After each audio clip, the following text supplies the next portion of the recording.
Please like, share, and subscribe. Wishing you happiness and good luck every day. Welcome to The Explainer. Today, we're cracking open the playbook of the world's wealthiest investors. We're going to find out what they do so differently to get these incredible returns with way less risk, and, more importantly, how you can start applying those same secrets. So let me start by asking you a really important question. Are you playing the investment game with the right set of rules? You see, it turns out there are two completely different playbooks for building wealth, and most of us, we only get handed one of them. Okay, let's put these side by side. On the left, you've got the conventional playbook. You know the drill. Save from your paycheck, put it in a 60-40 portfolio of stocks and bonds, and kind of freak out when the market gets shaky. But on the right, that's the Billionaire playbook, and it is a totally different world. They focus on their net worth, they put more than half their money in private assets, and they actually learn how to use volatility. The gap between these two approaches, well, it's everything. To really understand their strategy, we've got to talk about the number one enemy of building wealth. And spoiler alert, it's probably not what you think. It's not a recession or a market crash. It's this quiet, invisible, mathematical force called volatility. Let's make this super clear with an example. So imagine two investors, both start with 100 grand. You've got Mr. Boring on the left. He just chugs along, earning a steady, predictable 9% every single year. Then on the right, you've got the swinger. His portfolio is a wild ride, up 50% one year, then bam, down 30% the next. But his average return is a higher 10%. So after 30 years, who do you think has more money? And you're not going to believe this. The result is just staggering. Mr. Boring, with the lower average return, ends up with over $1.3 million. And the swinger, he's left with just over $200,000. He made a better average return, but ended up with over 6 times less money. How is that even possible? The answer is simple, and it's brutal. Volatility absolutely murders the magic of compounding. This isn't just some clever opinion. It's cold, hard math. Those big swings, especially the losses, create a drag on your portfolio that is almost impossible to recover from. And here's the math that really, really hurts. Losses damage you way more than gains help you. If your portfolio gets cut in half, a 50% loss, you don't just need a 50% gain to get back to even. No way. You need it to double, a 100% gain, just to get back to where you started. This is why the first, most important rule in the Billionaire playbook is dead simple. Stop losing money. Okay, so if rule number one is don't lose money, how in the world do they do that while still getting amazing returns? Well, the answer was basically invented by this guy named David Swensen, who completely changed the game when he was at Yale University. So back in 1985, Swensen takes the reins of Yale's endowment, and frankly, it wasn't doing so hot. His big idea was totally radical at the time. He said you can't get real diversification with just stocks and bonds. You need a third class of assets. And the results? I mean, just look at this. He took the fund from $1.3 billion to over $31 billion, all while crushing the returns of a typical portfolio. So what is this secret third asset class? It's called private alternatives. All this means is investments that aren't traded on the public stock and bond markets. Think about things like investing in a startup before it goes public, owning a piece of an office building, or funding a movie. And because they aren't swinging up and down with the market's daily mood swings, they have a massive, massive advantage. And this right here, this shows you exactly why alternatives are the billionaire's secret weapon. Over on the left, you can see how much more a portfolio with alternatives grew over the long run. Now, look to the right because this is the real magic. During every big crisis, the portfolio with alternatives had way smaller losses. This is the holy grail of investing: higher returns with less risk. But here's the thing. Just owning these assets, that's only half the story. The other half, which is maybe even more important, is about a complete and total shift in how you think about money. First off, let's just follow the money. This chart shows a typical portfolio for what's called a family office, the firms that manage money for the ultra-rich. And just look at that number. Nearly 60% of their money is in private alternatives. It's not just a slice of their strategy, it is their strategy. Okay, so hold that 60% number in your head. Now let's compare that to the average person. The typical individual investor has just 2% of their money in these powerful assets. That gap right there, from 2% to almost 60, that pretty much explains the entire wealth gap in one number. It all starts with what you pay attention to. Most people have an income statement mindset. We think about our paycheck versus our bills. But billionaires, they have a balance sheet mindset. They obsess over one thing and one thing only, using their income to buy assets that grow in value. That's how they increase their net worth. Next up, they totally flip the script on debt. Most of us are taught that debt is scary, that it's something to avoid. Billionaires learn to see it as a tool. They use what's called smart debt to buy assets, like real estate, that go up in value faster than the interest on the loan. It's like fire, right? It can be dangerous, but if you know how to use it, it's an incredibly powerful tool. They even use the strategy to make inflation their best friend. Think about it. When you own a hard asset, like a building, and you paid for it with a loan, inflation is awesome for you. The value of your building goes up, but the real value of that loan you have to pay back actually goes down. In a world with inflation, savers get punished and borrowers get rich. And this all comes down to the core mindset shift you see right here. Most people spend their entire lives working really hard for their money. Billionaires build a machine that makes their money work just as hard for them. So this brings us to the final and honestly the most important secret of them all. It's not about a special asset or a clever trick. It's about taking ownership. It's about becoming the CEO of your own financial future. Think about this for a second. A doctor spends something like 16,000 hours learning her craft. And yet, over her lifetime, how she invests her money will probably have a bigger impact on her final wealth than her entire career. So let me ask you, how many hours have you spent learning this absolutely critical skill? And the payoff for that time? It's just astronomical. Just look at this chart. At a standard 5% return, our doctor ends up with just under $10 million. Not bad. But by becoming an educated investor and hitting 10% a year, that number quadruples to over $35 million. And if she becomes an expert, we're talking about more than $140 million. That's the power of becoming the CEO of your money. And look, this doesn't mean you have to do everything all by yourself. Billionaires have whole teams of advisors, but the key difference is they never, ever give away the final decision. They get advice, they listen to experts, but they always stay in the driver's seat. At the end of the day, it all comes down to one simple, powerful truth. Just like it says on the screen. No one cares about your money as much as you do. No one. You have to be the one in charge. So now you've seen the playbook, you understand the power of alternatives, you see the real danger of volatility, and you get the mindset shifts that are required. The secrets of the ultra-rich are officially out. The only question left is, what are you going to do about it?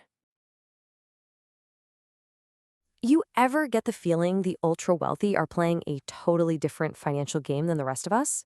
Well, according to the book Invest Like a Billionaire, the answer is a big, fat yes. So what's their playbook? Let's get into it. The book kicks off by calling it elite knowledge. That phrase alone kind of makes you lean in, right? It suggests there are these proven strategies that up until now have been kept in a pretty exclusive circle. So, yeah, what is this elite knowledge? What are these secrets? That's exactly what we're going to unpack today, using the book as our guide. Our guide for this explainer is Invest Like a Billionaire by Bob and Ben Fraser. And the whole argument of the book is that the super rich don't just have more money. They literally operate by a completely different set of rules. And that different set of rules, it doesn't start with what they buy, it starts with how they think. Their mindset. That's the foundation for absolutely everything else. So what are these principles that guide them? Well, it's about getting beyond just reacting to the latest headline or chasing some hot stock tip someone told you about. Instead, it's about adopting a much more disciplined, long-term strategy. And here they are, the 4 core principles. First up, vision. That means seeing past the day-to-day market chaos. Then, discipline. This is huge. It means sticking to your plan even when your gut is screaming at you to do something else. Third, a long-term focus. Seriously, think in decades, not days. And finally, a contrarian approach. This is all about finding real value where everybody else just sees risk. Man, this quote really nails that idea of discipline, doesn't it? The best investors, they just don't panic when the market dips, and they don't get swept up in the crazy hype when things are soaring. They take emotion completely out of the equation. This really puts it all into perspective. On the left, you've got this kind of chaotic path of chasing trends and just following the herd. But on the right, you see a totally different approach. It's patient, it's principled. It's all about focusing on the fundamentals and playing the long game. It's a whole different way of looking at the market. Okay, so now that we've got the mindset down, the why, let's pull back the curtain on the what. The book points to one specific type of asset that's like a secret weapon in a billionaire's arsenal. Right. What is this tool that they use to get consistently higher returns, often with less risk? Is it some crazy complex stock strategy, a secret algorithm maybe? Nope, it's actually something that operates almost entirely outside of the public stock market that most of us know. They're called private alternatives, or just alts for short. And we're talking about things like investing in a tech startup before it goes public, or a private real estate fund that's buying up apartment buildings. These are assets you can't just buy on an app. And for decades, this world was pretty much the exclusive domain of the ultra-wealthy. But here's why we're talking about this now. A huge regulatory change back in 2012 started to crack open the door for more people to get into these private markets. So the game is changing, but there are still some very specific hoops you have to jump through. And that brings us to what you might call the price of admission. Because access to these private deals is still regulated. You need a specific legal designation to even get in the door. So who gets past the velvet rope? The U.S. Securities and Exchange Commission, the SEC, is the one that sets the rules here. To get in, you have to be what's called an accredited investor. That's the key that unlocks all of these private investment opportunities. Okay, so what does that actually mean? Well, there are two main ways to qualify. The first is all about your net worth, and the magic number is $1 million. The second way is all about your income, and for that, the number to remember is $200,000. So here's the breakdown of those two paths to get accredited. First, you've got the net worth test. You need a net worth over $1 million, and this is really important. That's excluding the value of your main home. The second path is the income test. You need to have earned over $200,000 or $300,000 with your spouse for the last 2 years straight, and you expect to do it again this year. So what does this all mean for you? The book makes this great point that this isn't just about investing. It's about taking on a real leadership role in your own financial life. I think this quote just sums it up perfectly. It's about a shift, from being a passenger to actually being the pilot of your own financial journey and moving beyond just what the stock market is doing. And this really gets to the heart of it. The whole point of building wealth isn't just to pile up money. It's about creating the freedom, the capacity to make a real positive impact on the world around you. So we'll leave you with this final thought. It's a pretty powerful question to ask yourself. Are you actively leading your financial future with vision and with discipline, or are you just letting circumstances lead you? What if I told you that the way billionaires really build their fortunes has almost nothing to do with finding the next hot stock or taking wild, risky bets? It's actually a simple, kind of counterintuitive secret, pioneered by one guy that completely flipped the world of investing on its head. And today, we're going to break down that exact blueprint. Benjamin Franklin absolutely nailed it here. The best returns you'll ever get don't come from a lucky guess. They come from really understanding the fundamental principles of how money works. And the principle we're diving into today, it's one that the wealthiest people on the planet live and die by. So our story starts with a hero, but probably not the kind you're picturing. His name was David Swensen, and he was about to face a challenge that would, no joke, change finance forever. Now, David Swensen was a certified genius. We're talking a PhD in economics from Yale, cutting his teeth on Wall Street at huge firms like Lehman Brothers. But he felt like something was off. He famously said that Wall Street just didn't satisfy my soul. So he did something pretty unusual. At just 31 years old, he left it all behind to manage Yale University's investment fund. And the situation he walked into? Whoa. It was a complete and utter train wreck. In the decade before he got there, the endowment had lost a staggering 45% of its value. Yale's finances were in deep, deep trouble. and they handed the keys to this 31-year-old kid to fix it. But here's the thing. Swensen didn't just patch up the problem. No, he took the old rulebook, tore it to shreds, and invented an entirely new way to invest, a blueprint that the wealthiest people and institutions all over the world would end up copying. He called it the Yale Model. And the idea at its core was, well, it was radical for the time. He basically said that having just stocks and bonds doesn't really make you diversified. Not really. To truly protect and grow your money, you had to get into so-called alternative assets, things that you can't just buy on the stock market, like owning actual buildings, entire forests of timber, or getting into private companies before they ever go public. And Swensen himself had this awesome way of describing the benefit. He called it a free lunch. Through this real diversification, you could either get higher returns for the same amount of risk, or get the same returns for way less risk. I mean, come on, who wouldn't take that deal? So how in the world did this model pull that off? Well, the first part of the secret is all about harnessing what Einstein supposedly called the eighth wonder of the world. I'm talking about the power of compounding.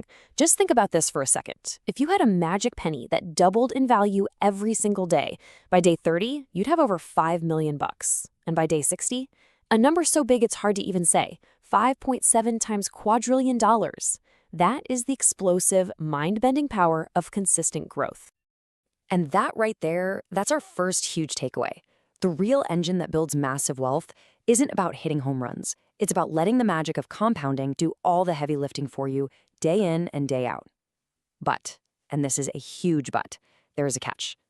Because you see, there's a villain in our story. There's this hidden enemy that can quietly and completely sabotage that compounding miracle, and you might not even notice it's happening until it's too late.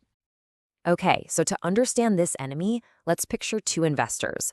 First, we've got Mr. Boring. He just chugs along, earning a steady, predictable 9% every single year. Then we have Miss Highflyer. She's a gunslinger. She swings for the fences. Some years she's up a massive 50%, other years she gets crushed and she's down 30%. But look closely, her average return over time is a higher 10%. So common sense would tell you Miss Highflyer wins, right? I mean, she has the higher average return. It seems obvious. So who do you think is richer after 30 years? Well, the answer is shocking. Yeah, it's not even close. After 30 years, Mr. Boring's slow and steady strategy turned his 100 grand into more than $1.3 million. And Miss Highflyer, despite her higher average return, she ended up with just over 200 grand. That is less than 1/6 of his money. What on earth just happened? The answer is the brutal, unforgiving math of what we call volatility. Think about it.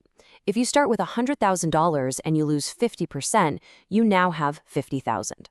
Now, to get back to where you started, a 50% gain isn't enough.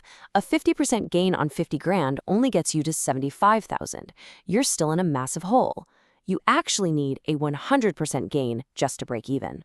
This right here is the compounding killer. Volatility, those huge swings up and down, is the mortal enemy of long-term growth. It mathematically murders the compounding process. So this brings us to the most important point of all, the absolute heart of the billionaire strategy. Minimizing your losses is infinitely more important than maximizing your gains. The first rule of making money is not losing money. And this isn't some guru's opinion. It's cold, hard math. In this exact idea, avoiding that volatility trap is precisely what David Swensen built his entire Yale model on. It's a strategy designed from the ground up to protect against those killer losses, and we can see the proof in the real-world numbers. Take a look at this. It's a perfect illustration of the hidden danger. You might think a real estate investment trust sounds pretty safe, right? But check out this chart. That dark gray bar shows the maximum drawdown. That's the biggest drop from a peak to a bottom it ever suffered. And for that real estate trust, investors had to stomach a nearly 70% loss at one point. That's the exact kind of volatility that will absolutely destroy your compounding.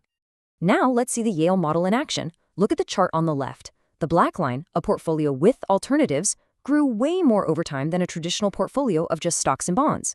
Okay, great. But now look at the chart on the right. This is the secret sauce. During big market crashes, that same alternatives portfolio fell so much less. It acted like a shock absorber. This is the free lunch Swensen was talking about. You get higher returns and you get better protection. And believe me, the world has noticed.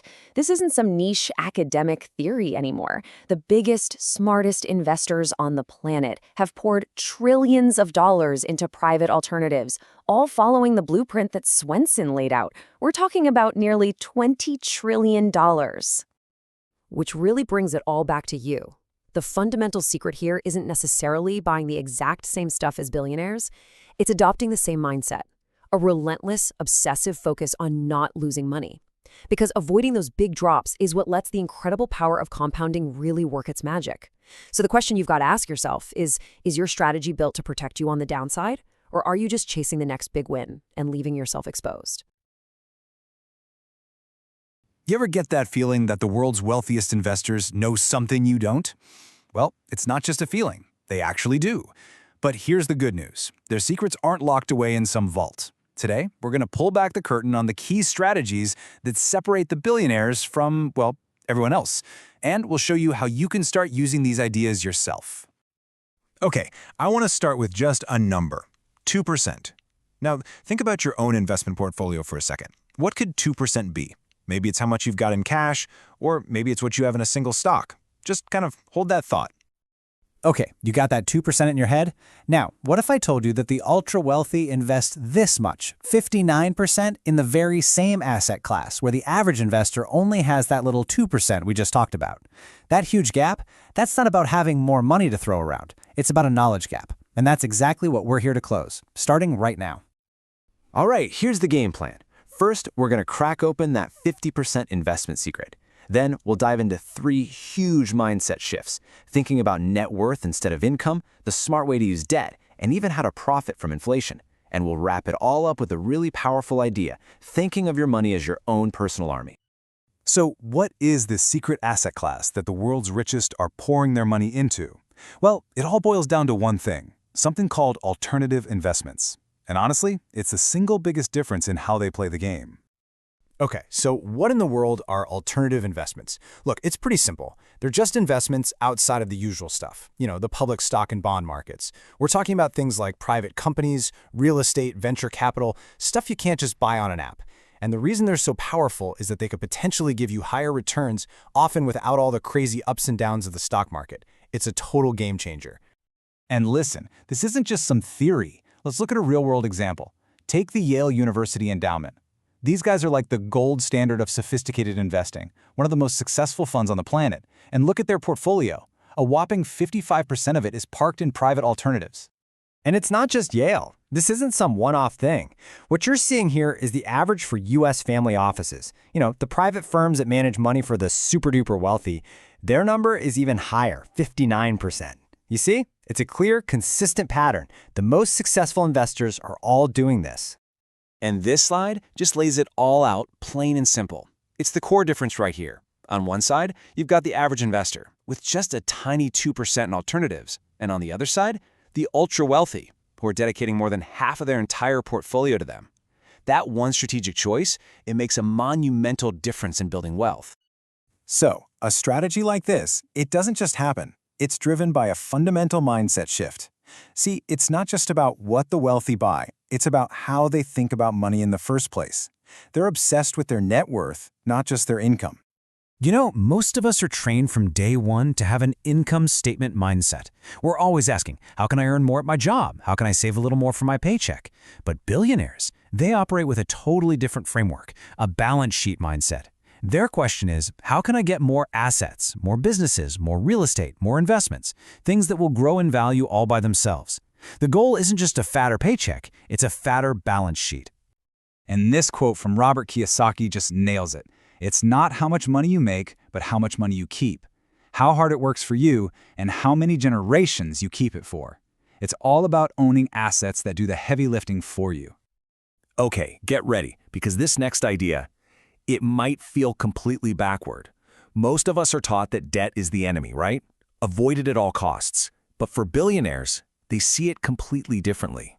For them, debt isn't a trap, it's a tool. And I absolutely love this analogy. Debt is like fire, right? If you're reckless, it'll burn your whole house down. But if you use it smartly, you can cook a fantastic steak. In fact, one expert even said that being terrified of all debt is like buying a ticket on the poverty train. It's all about how you use it. So how do you use this fire to cook that steak instead of, burning the house down? Well, it comes down to following 3 really smart rules. Rule number 1, make sure you can always cover the payments. That's non-negotiable. Rule 2, don't get greedy. Don't borrow too much against the asset's value. You need to keep a healthy cushion.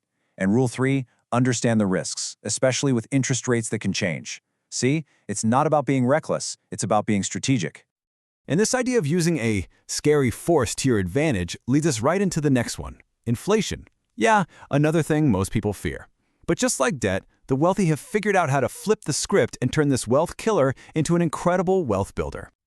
Here is the key principle you absolutely have to get. It's simple, but it's powerful. When inflation is high, every dollar you have sitting in a savings account is losing its buying power. It's shrinking. But if you have debt, the real value of what you owe is also shrinking. Inflation is a massive, systematic transfer of wealth from people who save cash to people who borrow money. Let's make this super concrete with an example. Okay, imagine you buy a $10 million apartment complex. You put $3 million of your own money down, and you borrow the other $7 million. Now, fast forward a decade. Thanks to inflation, rents have gone up and the property's value has doubled to $20 million. But what about your debt? It's still just $7 million. And those $7 million are worth way less now than when you borrowed them.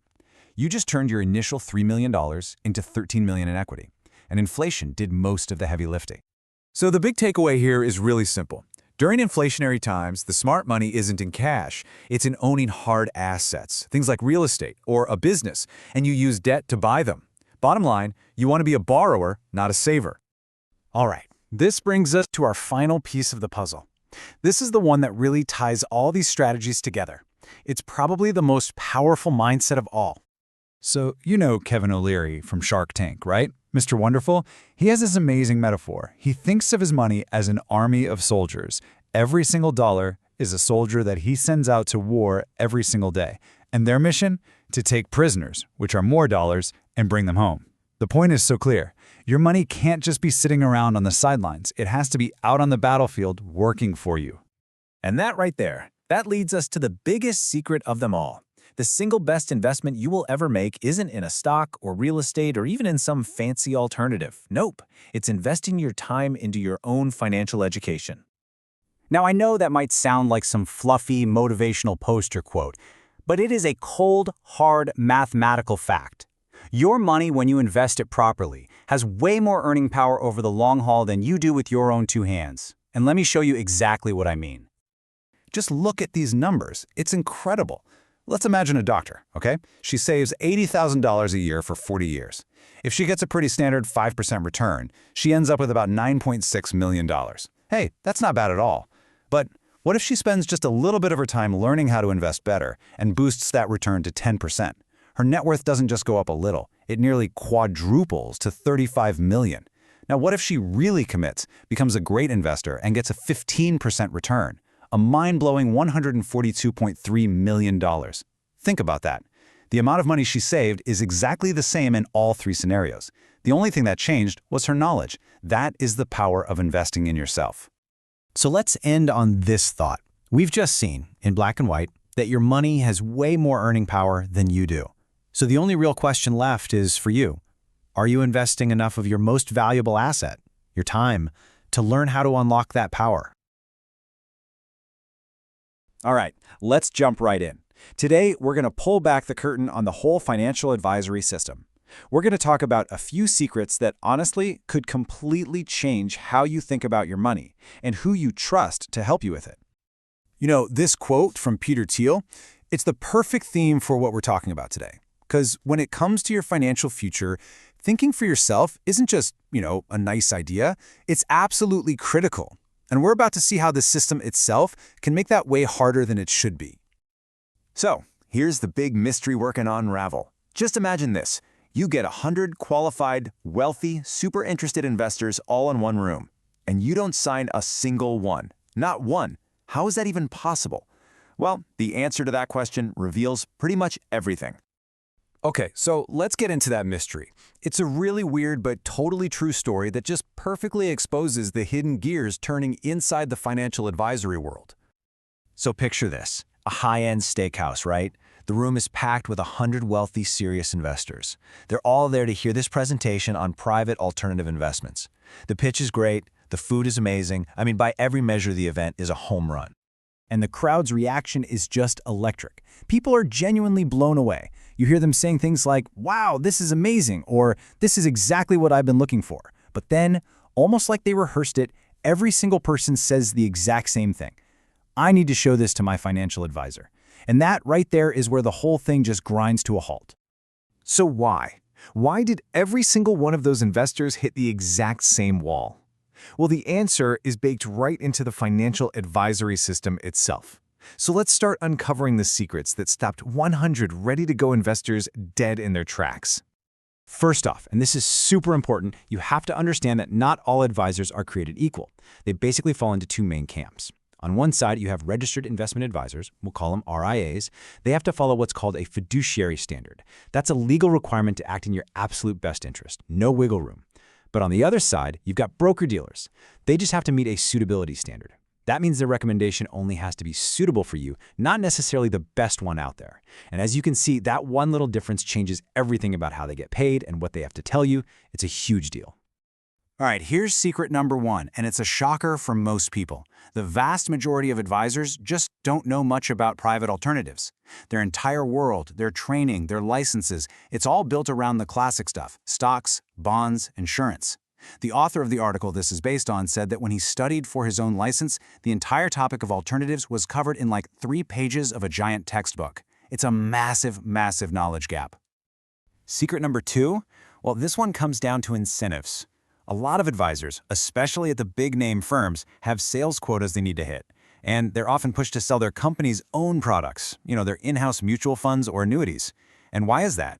Well, because those products usually come with higher fees, which is great for the firm, but maybe not so great for you. And then you've got this huge logistical barrier. Think of your advisor's investment platform as their digital toolbox. Here's the problem. Most of these private alternative investments, they're just not in the toolbox. To invest in something off-platform means a mountain of paperwork. It's really hard for them to charge their normal fee on it, and it can even open up the advisor to personal liability.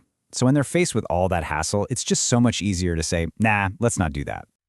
So for the next few secrets, we're going to do something really simple. We're just going to follow the money. Because how an advisor gets paid tells you almost everything you need to know about the advice you're probably going to get. Now, here's something that really catches people off guard. Even a fiduciary, the person who is legally required to act in your best interest, can still get paid commissions. This creates a massive potential conflict of interest. Are they recommending that product because it's really the best for you, or because it pays them a fat commission? And get this, they only have to tell you that they might earn a commission, not how much it is for the thing they're recommending to you right now. Firms have other clever ways to get paid too, like marking up the price of investments. This is super common with bonds. So for example, the firm might buy a bond for $99 and then turn around and sell it to you, their client, for $100. That $1 difference, that's their profit. It's basically a hidden fee, and it is totally legal. So what happens when one of the big firms does offer these alternative investments? Well, you have to be really, really careful. A lot of the time, they're products from managers that are affiliated with the firm, and they come loaded up with extra layers of fees. They're basically built to make the firm the most money, which means you're probably not getting access to the best-in-class stuff that's actually out there. All these issues we've been talking about, they all point to one final huge secret. And this one is really the most important of all, because it cuts right to the heart of the relationship between you and your advisor. So let me just ask you this, point blank. Do you think your advisor gets paid more if your investments do well? Are they actually paid to make you more money? The answer is probably going to surprise you. And there it is. This is the big one. It is literally illegal for your advisor to earn fees based on your portfolio's performance. It doesn't matter if they make you 20% in a year or 2%. Their fee-based pay has to be the same. This creates what you might call a great misalignment of interests. Now, to be fair, there is a reason this rule exists. Regulators don't want advisors gambling with your life savings just to chase a performance bonus. But the unintended consequence here is huge. It means your advisor's #1 incentive isn't to maximize your returns. It's to build a portfolio that's just safe enough that it doesn't make you panic and call them, or even worse, fire them. Their real goal is retention, not performance. So, if the system isn't really set up to get you the best possible returns, what's the solution? Well, we can actually find the answer by looking at how the world's most successful investors handle this exact problem. This is the key. This is the entire mindset shift. The ultra-wealthy, they hire tons of experts, they listen to all kinds of advice, but they never give away the final decision. They are always the ones in control of the strategy. I mean, think about it like this for a second. Would you ever outsource your choice of a husband or wife? Would you let somebody else pick your career for you? Of course not, right? Well, your financial future is just as personal, and it's every bit as important. You have to be the one in the driver's seat. So what does this actually look like in real life? It means you have to become the CEO of your own money. It means you take the time to actually educate yourself, to research, to listen, to learn. You ask the hard questions, you challenge assumptions. And yeah, you use advisors, but you use them for advice and for execution. You never, ever give them the final say. That decision is always yours. And that really brings us to the final thought. After everything we've just uncovered about the system, its secrets, and all its misalignments, it's really time to ask yourself this one very simple question.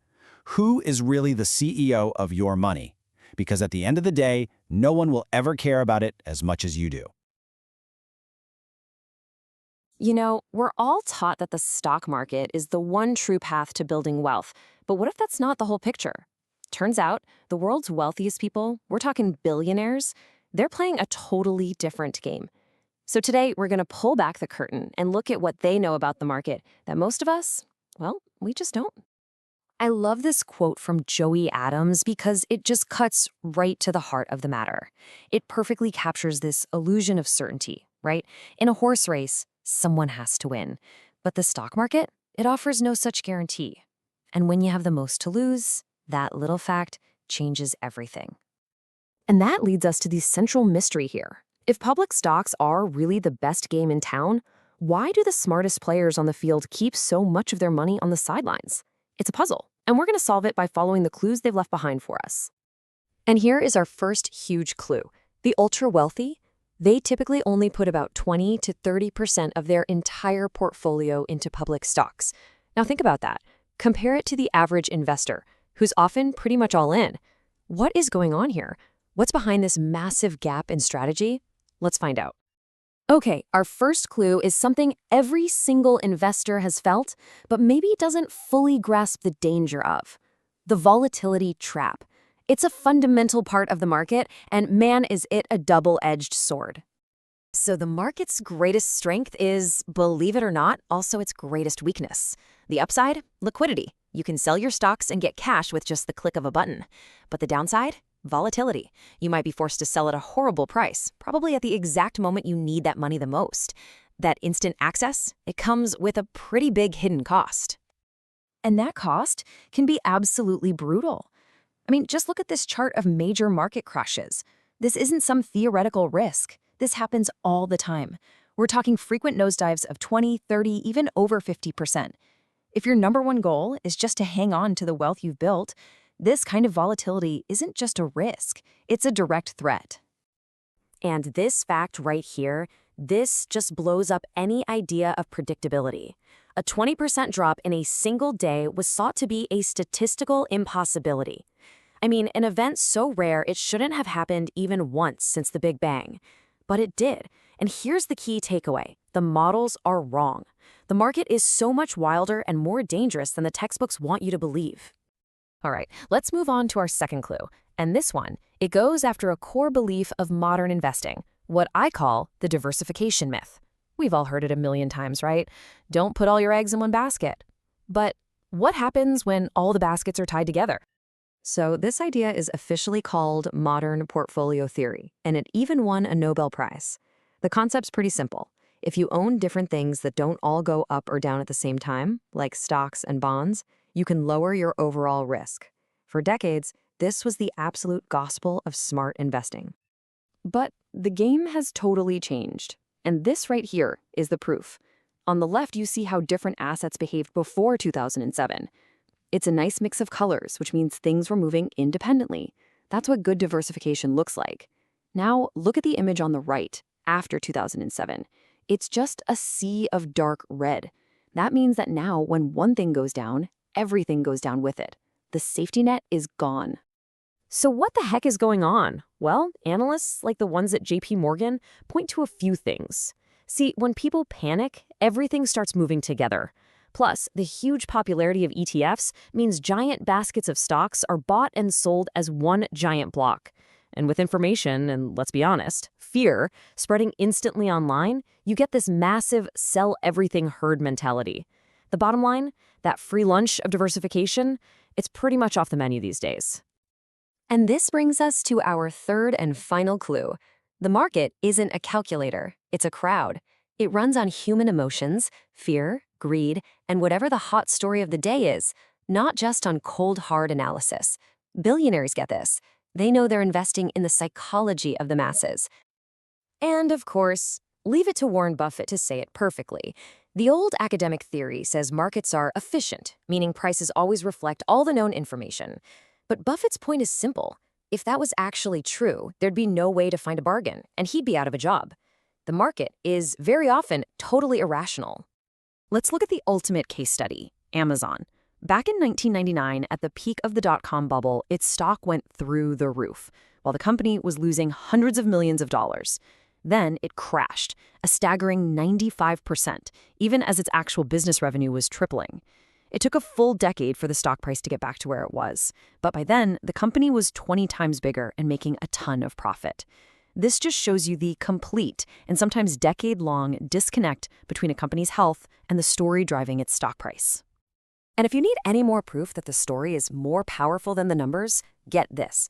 A company that made iced tea literally just added the word blockchain to its name, and its stock shot up 200%. The business didn't change one bit, only the story. That right there is the power of pure hype. So this irrationality creates all these traps that wealthy investors try so hard to avoid. First, you have the biases of action, that feeling that you have to do something. This leads to overtrading, which the data shows almost always leads to worse returns, and chasing whatever the hot new thing is, which is just a fancy way of saying buy high and sell low. Then you've got the biases of belief, the ones that twist our thinking. Confirmation bias, for example, makes us ignore any evidence that we might be wrong. And then there's the classic disposition effect, which causes us to sell our winning stocks way too early and, you guessed it, hold on to our losers for way too long. It feels better emotionally, but it's a financial disaster. And finally, the most powerful traps of all, the biases of emotion. Following the herd, being way too confident in your own genius, and the big one, FOMO, the fear of missing out.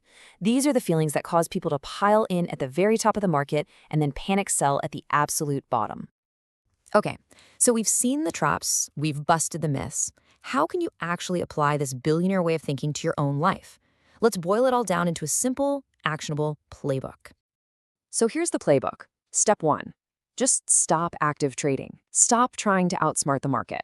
The data is clear. It's a losing game for almost everyone. Step 2, embrace a simple buy and hold strategy. Use the market for what it's actually good at, getting long-term exposure to great companies and riding out the waves. And step 3, and this is the most important mental shift, understand its limits. You have to accept that stocks are volatile, they're not really diversified, and they're often totally irrational. They should only be one part of your overall financial plan. And that really brings us to the final, crucial takeaway. The super rich don't avoid stocks. They just see them for what they are. One tool in a much, much bigger toolbox. They use that 20 or 30% to get the upside from great public companies, but they rely on other tools for real stability and true diversification, which of course leaves us with the big question, what exactly are those other tools? You ever wonder how the super rich seem to be playing a totally different financial game than the rest of us? Well, a huge piece of their playbook is something called private alternatives. It's an entire class of investments that's been mostly off-limits, until now. So today, we're going to pull back the curtain on this secret weapon. Okay, so let's just start with the sheer size of this thing. We are not talking about some small niche corner of the financial world. I mean, just look at the growth on this chart. It's been an absolute rocket ship. You've got capital from the smartest investors on the planet just pouring in, pushing this market higher and higher year after year.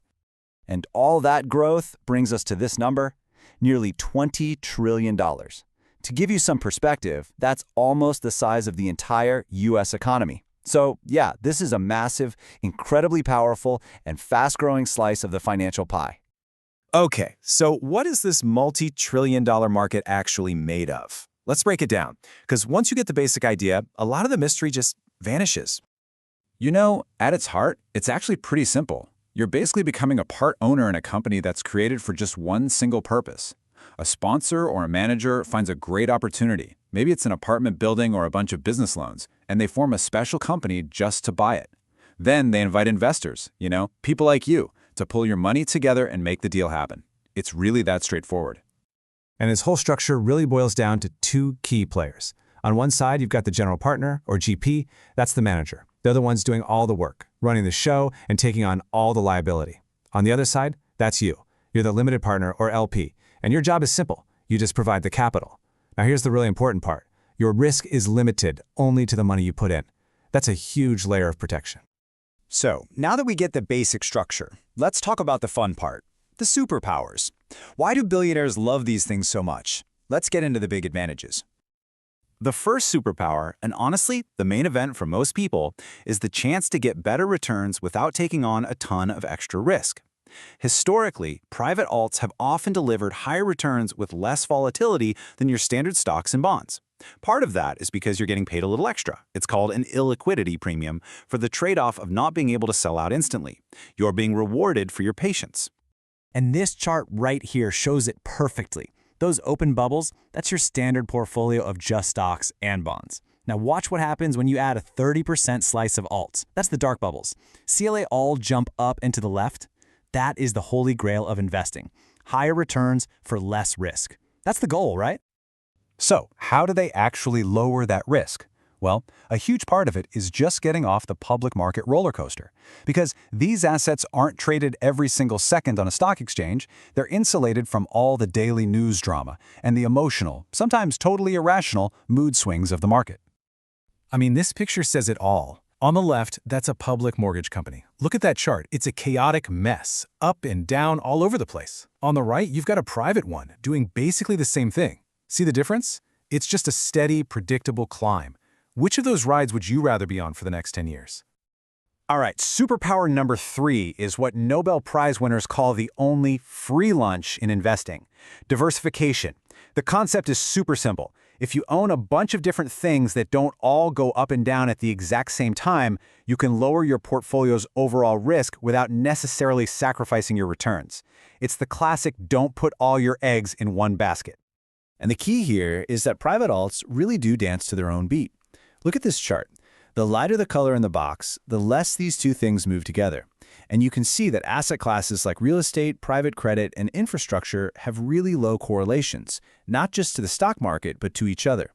That's real diversification right there. And the final superpower is a huge one: taxes. Think about a public stock. The company makes a profit, it pays corporate taxes. Then it pays you a dividend, and you pay taxes on that. It's double taxation. But most private alts are set up to avoid this. They're pass-through entities, so the profits flow right through to you and only get taxed once at your level. It's just a way more efficient way to keep more of what you earn. But of course, these superpowers don't come for free. This isn't some magic bullet, and it is absolutely critical that you understand the downsides and the risks before you even think about jumping in. So here are the 4 big things you got to watch out for. First, illiquidity. Your money is locked up. You can't just press a button and sell tomorrow. We're talking 3, 5, even 10 years. Second, your manager or sponsor is everything. The difference between a great one and a bad one is just enormous, so you have to do your homework. Third, the taxes can be a headache. You're not getting a simple little 1099 form, you're getting a big, complicated tax document called a K-1. And finally, transparency. The reporting isn't as standardized as it is for public companies, so you really have to demand clarity. Okay, so keeping all those challenges in mind, how does somebody actually get started? I mean, you don't just dive into the deep end. There's actually a pretty well-worn path that most people follow. So think of this chart as a kind of roadmap for your journey into alts. It's not a set of hard and fast rules, but it shows the typical way investors progress as both their portfolio and their comfort level start to grow. Most of us start the journey with what we know, right? Stocks and bonds. From there, a really common first step is real estate, maybe going from being a landlord yourself to investing passively with a professional team. After that, a lot of people look at private credit, where you're basically the bank, earning stable income. As you get more comfortable, you might explore private equity for that higher growth. And then way at the end of the curve, you get into the really complex world of hedge funds. So here's the big takeaway. This world of private alternatives, which for so long was this exclusive secret of the super wealthy, now has a path for anyone willing to learn. The question isn't really if you can get involved anymore, it's how you'll get started. It's just a different way to think about building wealth, one that's focused on tangible, long-term assets. And now that you have the map, you can start to ask yourself, where might my journey take me next? Ever wonder how the world's wealthiest people really invest? You know, while many of us are glued to stock tickers, they're often out buying something a lot more solid, buildings. Today, we're pulling back the curtain on private commercial real estate. This is a massive cornerstone of billionaire portfolios. And this quote from Will Rogers, it just perfectly nails the mindset. It's not about getting rich quick. It's a long-term game. It's about patience and letting value compound over time. Honestly, it's a totally different way of thinking about how to build wealth. So this gets us to the big question, right? The whole reason we're doing this explainer. What is it that they know that most people don't? Why on earth would you choose a physical asset, something you can't sell in a second, over the easy click of a button convenience of the stock market? Okay, let's get into it. It turns out private real estate isn't just another investment class. For the ultra-wealthy, it's more like a strategic weapon. It's got some pretty unique advantages that you just can't find anywhere else. Some sources actually call these superpowers. And you know what? I think it fits. First up, it's an incredible shield against inflation. Just think about it for a sec. When the price of everything goes up, what else goes up? Rents and property values. Then there's leverage. That's just a fancy way of saying you use a mortgage to control a much, much bigger asset. This just pours gasoline on your returns.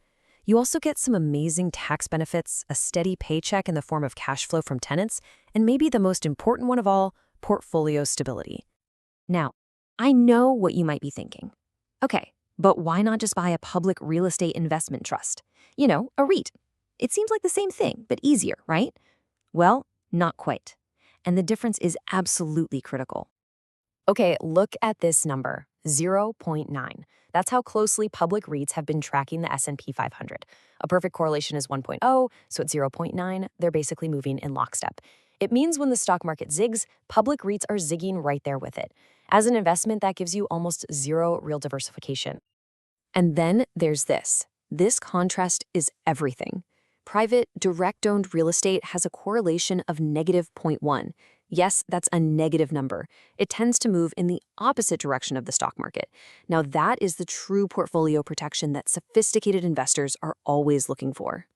So yeah, for the world's wealthiest, that lack of correlation is often the #1 reason they choose private over public. But the perks don't stop there. When you own it directly, you're in control. You can do what's called a value-add strategy, like buying an old apartment building, renovating all the kitchens, and then raising the rents to force the property's value higher.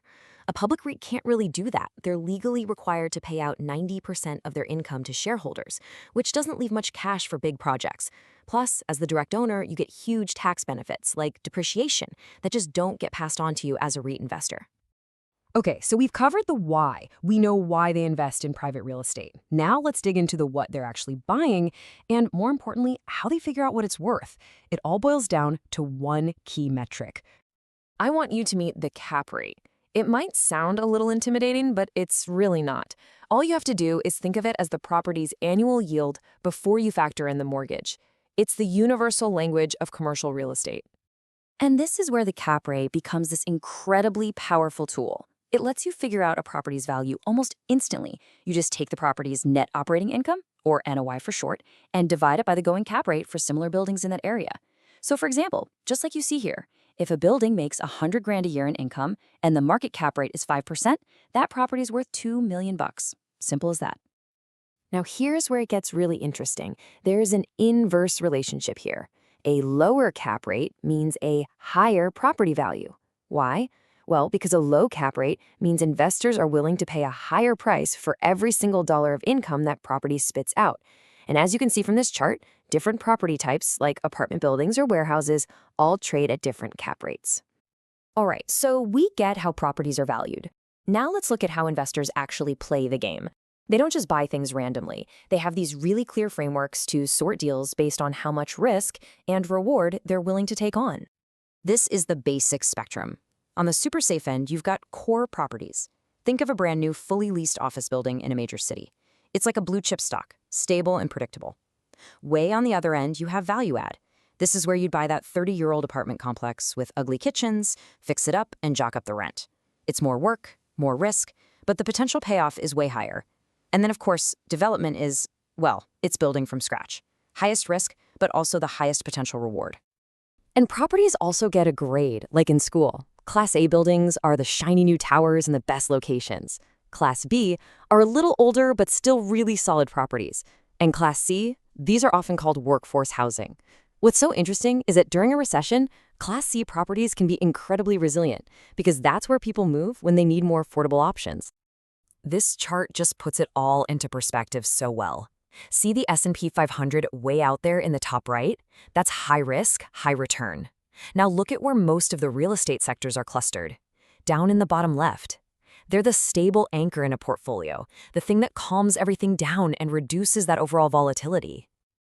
And this slide really tells the whole story, through good times and bad. On the left, you see how real estate held up during big market crashes. I mean, look at that compared to the nosedive the S&P 500 took. Then on the right, you see its steady, solid performance when times are good. It's that all-weather stability that is just so incredibly valuable. So after all that, what's the big idea here? What's the one thing you should walk away with? Let's put all the pieces together. Okay, so here are the big takeaways. 1. Private real estate gives you true diversification. It zigs when the stock market zags, something public REITs just don't do. 2. It's one of the best long-term hedges against inflation out there, protecting your buying power. And 3, and this one might be the biggest mind-bender of all, its biggest supposed weakness, the fact that it's illiquid, can actually be its greatest strength. You can't just rage quit and sell a building in a panic with one click during a crash. That forces you to be disciplined, to be patient, and to think in years and decades, not minutes and hours. And that really leaves us with one final thought. We're all taught to think that illiquidity is a bad thing, a risk. But what if, for the serious, patient investor, it's actually a feature? A built-in mechanism that forces you to buy real estate and wait, just like Will Rogers told us to. It's definitely something to think about. Have you ever wondered how the ultra-wealthy really invest their money? You know, beyond just stocks and bonds? Well, today we're going to pull back the curtain on one of their best-kept secrets, private credit. Let's dig into why this asset class has been a hidden gem for so long and why you're probably hearing a lot more about it right now. So what's all the buzz about? Well, private credit promises something that, for most investors, sounds almost too good to be true. Really strong, predictable income, with a kind of built-in safety net. It's all about generating that cash flow while being super smart about managing risk. And hey, don't just take my word for it. The source material for this explainer puts it pretty bluntly. Private credit superpower is high cash flows with lower risk. Now that's a seriously bold claim in finance, right? Usually you want higher returns, you got to take on a ton more risk. So let's see if this actually holds up. Okay, to really get private credit, you have to make a little mental shift. You have to stop thinking like an owner, which is what you are with stocks, and start thinking like a lender. Think of it less like buying a slice of the company and more like you are the bank for that company. So what does that actually look like? Well, instead of buying a stock and just hoping it goes to the moon, you're literally lending money directly to a business. In return, you get a nice, steady stream of interest payments. And here's the real kicker. You have a legal claim on their assets if they can't pay you back. This slide right here really lays it all out. As a stockholder and owner, you're chasing those big home runs, but you're dead last in line if things go south. As a credit investor, the lender, you're playing for solid, predictable income. And, this is the most important part, you are first in line to get paid. It's a whole different ballgame. But hold on. Private credit isn't just one thing. It's actually a whole category of different strategies, and each one has its own little twist. So let's do a quick tour of some of the different ways this plays out in the real world. I mean, the world of private credit is surprisingly big and varied. You could be doing anything from financing a new office building to something called cash flow lending, where you're funding a stable business just based on its steady income. You could even be providing the cash for the next big tech startup. It's a massive market. And out of all of these, let's zoom in on one of the most interesting ones, distressed debt. This is where investors swoop in and buy the loans of struggling companies for like pennies on the dollar. The bet is that the company turns itself around or its assets get sold and you make a profit. What's so cool about this is that it's often countercyclical, meaning it can do really well when the rest of the economy is in trouble. So we keep saying that being a lender is safer than being an owner. But why? Why is it actually safer? The answer is all about a concept called the capital stack. And really, it's just the official pecking order for who gets paid back first when push comes to shove. And honestly, this is the perfect way to think about it. If you own a house and have a mortgage, what happens if you sell it? The bank gets its money back first. You, the owner, you just get whatever is left over. It's the exact same principle for businesses. Lenders always get paid before owners, period. And here it is, the capital stack laid out for you. Up at the very top, you've got the safest stuff like senior debt. As you move down the ladder, the risk goes up, but so does the potential reward. And where are the stockholders? All the way at the bottom, with common equity. So here's the key. Private credit investors, they live up in those top layers. And that's exactly why it's a lower risk way to invest. Okay, so the theory sounds great. Safer, predictable income, got it. But, talk is cheap. Let's get to the data and see how this strategy actually performs when the rubber meets the road. Right, this is the million-dollar question for any investment strategy, isn't it? It's easy to look good when the market is booming, but what happens during a real crash? The answer is pretty eye-opening. Wow, okay, take a look at this chart. It's pretty telling. During the dot-com crash, the global financial crisis, and the COVID recession, you can see the stock market just got hammered. But private credit, it held up incredibly well. The losses or drawdowns were so much smaller. And get this, it actually made money during the dot-com bust. That's what resilience looks like. Now, I know these charts look a little complicated, but the story they tell is actually super simple. That top left corner, that's the sweet spot. That's where you want to be. It means high returns for low risk. See the S&P 500 over on the right? That's high-risk territory. But look where all these private credit strategies are hanging out. They're clustered right in that sweet spot. The data is clear, you're getting paid really well for the risk you're taking. So, after all that, what are the big things you really need to remember? Let's boil it all down to the key points for anyone thinking about this space. All right, here are the 4 big advantages. 1, you've got high potential yields. We're talking in the 8 to 14% range. 2, consistent cash flow from those interest payments. 3, your investment is often secured, meaning it's backed by real assets. And 4, well, it's not like a stock you can sell in a second. A lot of modern funds do offer ways to get your money out. It's a really powerful combo, which is why for a long time, it was mostly just for the big institutions and the super wealthy. But, and this is a big but, before you even think about jumping in, you've got to remember that not all private credit is the same. You have to do your homework. You need to be asking questions like, what is my loan actually secured against? A building, a patent, and where am I in that capital stack? Am I at the top or somewhere in the middle? And is the fund using leverage, borrowed money, which can boost returns but also adds a lot more risk? These are the details that really matter. So we'll leave you with this thought. The whole idea behind private credit is really about minimizing losses while still making a strong return. It kind of makes you wonder, maybe the real secret to winning in the long run isn't just about hitting home runs, but about playing great defense and just not losing. Something to think about. You ever wonder how the super rich seem to be playing a totally different financial game than the rest of us? Well, a huge part of the answer is hiding in this secretive, super powerful world called private equity. Today, we're going to pull back the curtain and unpack the playbook they use to get these incredible returns. And just to give you a sense of the scale we're talking about, look at this number, $6 trillion. That's the mountain of assets that private equity firms are managing. I mean, this isn't some tiny niche market. It is a colossal force that's shaping the companies you work for, the stores you shop at, everything. And there's a really simple reason it's gotten so massive. For the world's wealthiest people, private equity isn't just an option, it's their #1 alternative investment. We're talking over 30% of their entire portfolio. So yeah, when billionaires want growth outside of the stock market, this is where they look first. So what's the big idea here? what's the philosophy driving all this money? It's captured perfectly by Blackstone CEO Stephen Schwarzman. The key phrase to focus on is without constraints. Just think about it for a second. Public companies, they live and die by their quarterly earnings reports. They're constantly under a microscope. Private equity? Nope. They get to operate behind the scenes, totally focused on the long game. And that freedom, well, that's the perfect setup for what really is their secret weapon. Let's dive into why private equity is known as the granddaddy of alternative investments and what makes it so incredibly powerful. So, what is this stuff exactly? At its heart, the concept is actually pretty simple. Private equity firms buy companies. They work to make them better, more valuable, boosting revenue, cutting costs, and then they sell them, a lot of the time by taking them public in an IPO. It's kind of like flipping a house, but instead of a 3-bedroom ranch, you're flipping an entire corporation. But, a simple strategy doesn't explain why trillions of dollars have flooded into this space. The real appeal, the magic, it comes down to one thing: unbelievable performance, especially when the pressure is really on. The superpower of private equity is something called risk-adjusted returns. It's a fancy term for a simple idea. They aim for those big, juicy gains without the wild, heart-stopping roller coaster rides you see in the stock market. Get this, the CFA Institute found that private equity's volatility, the ups and downs, can be almost 50% lower than the S&P 500.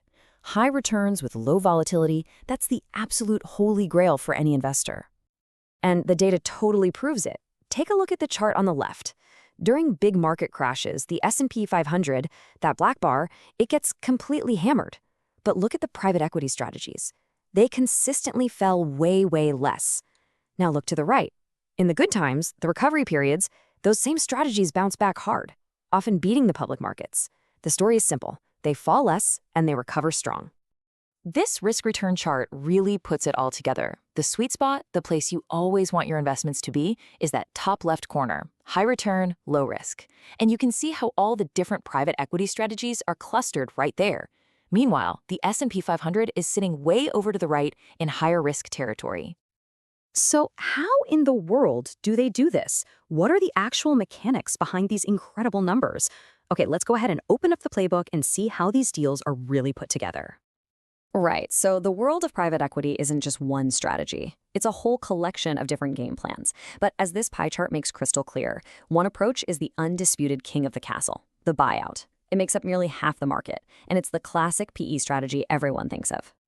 A buyout is all about one word: control.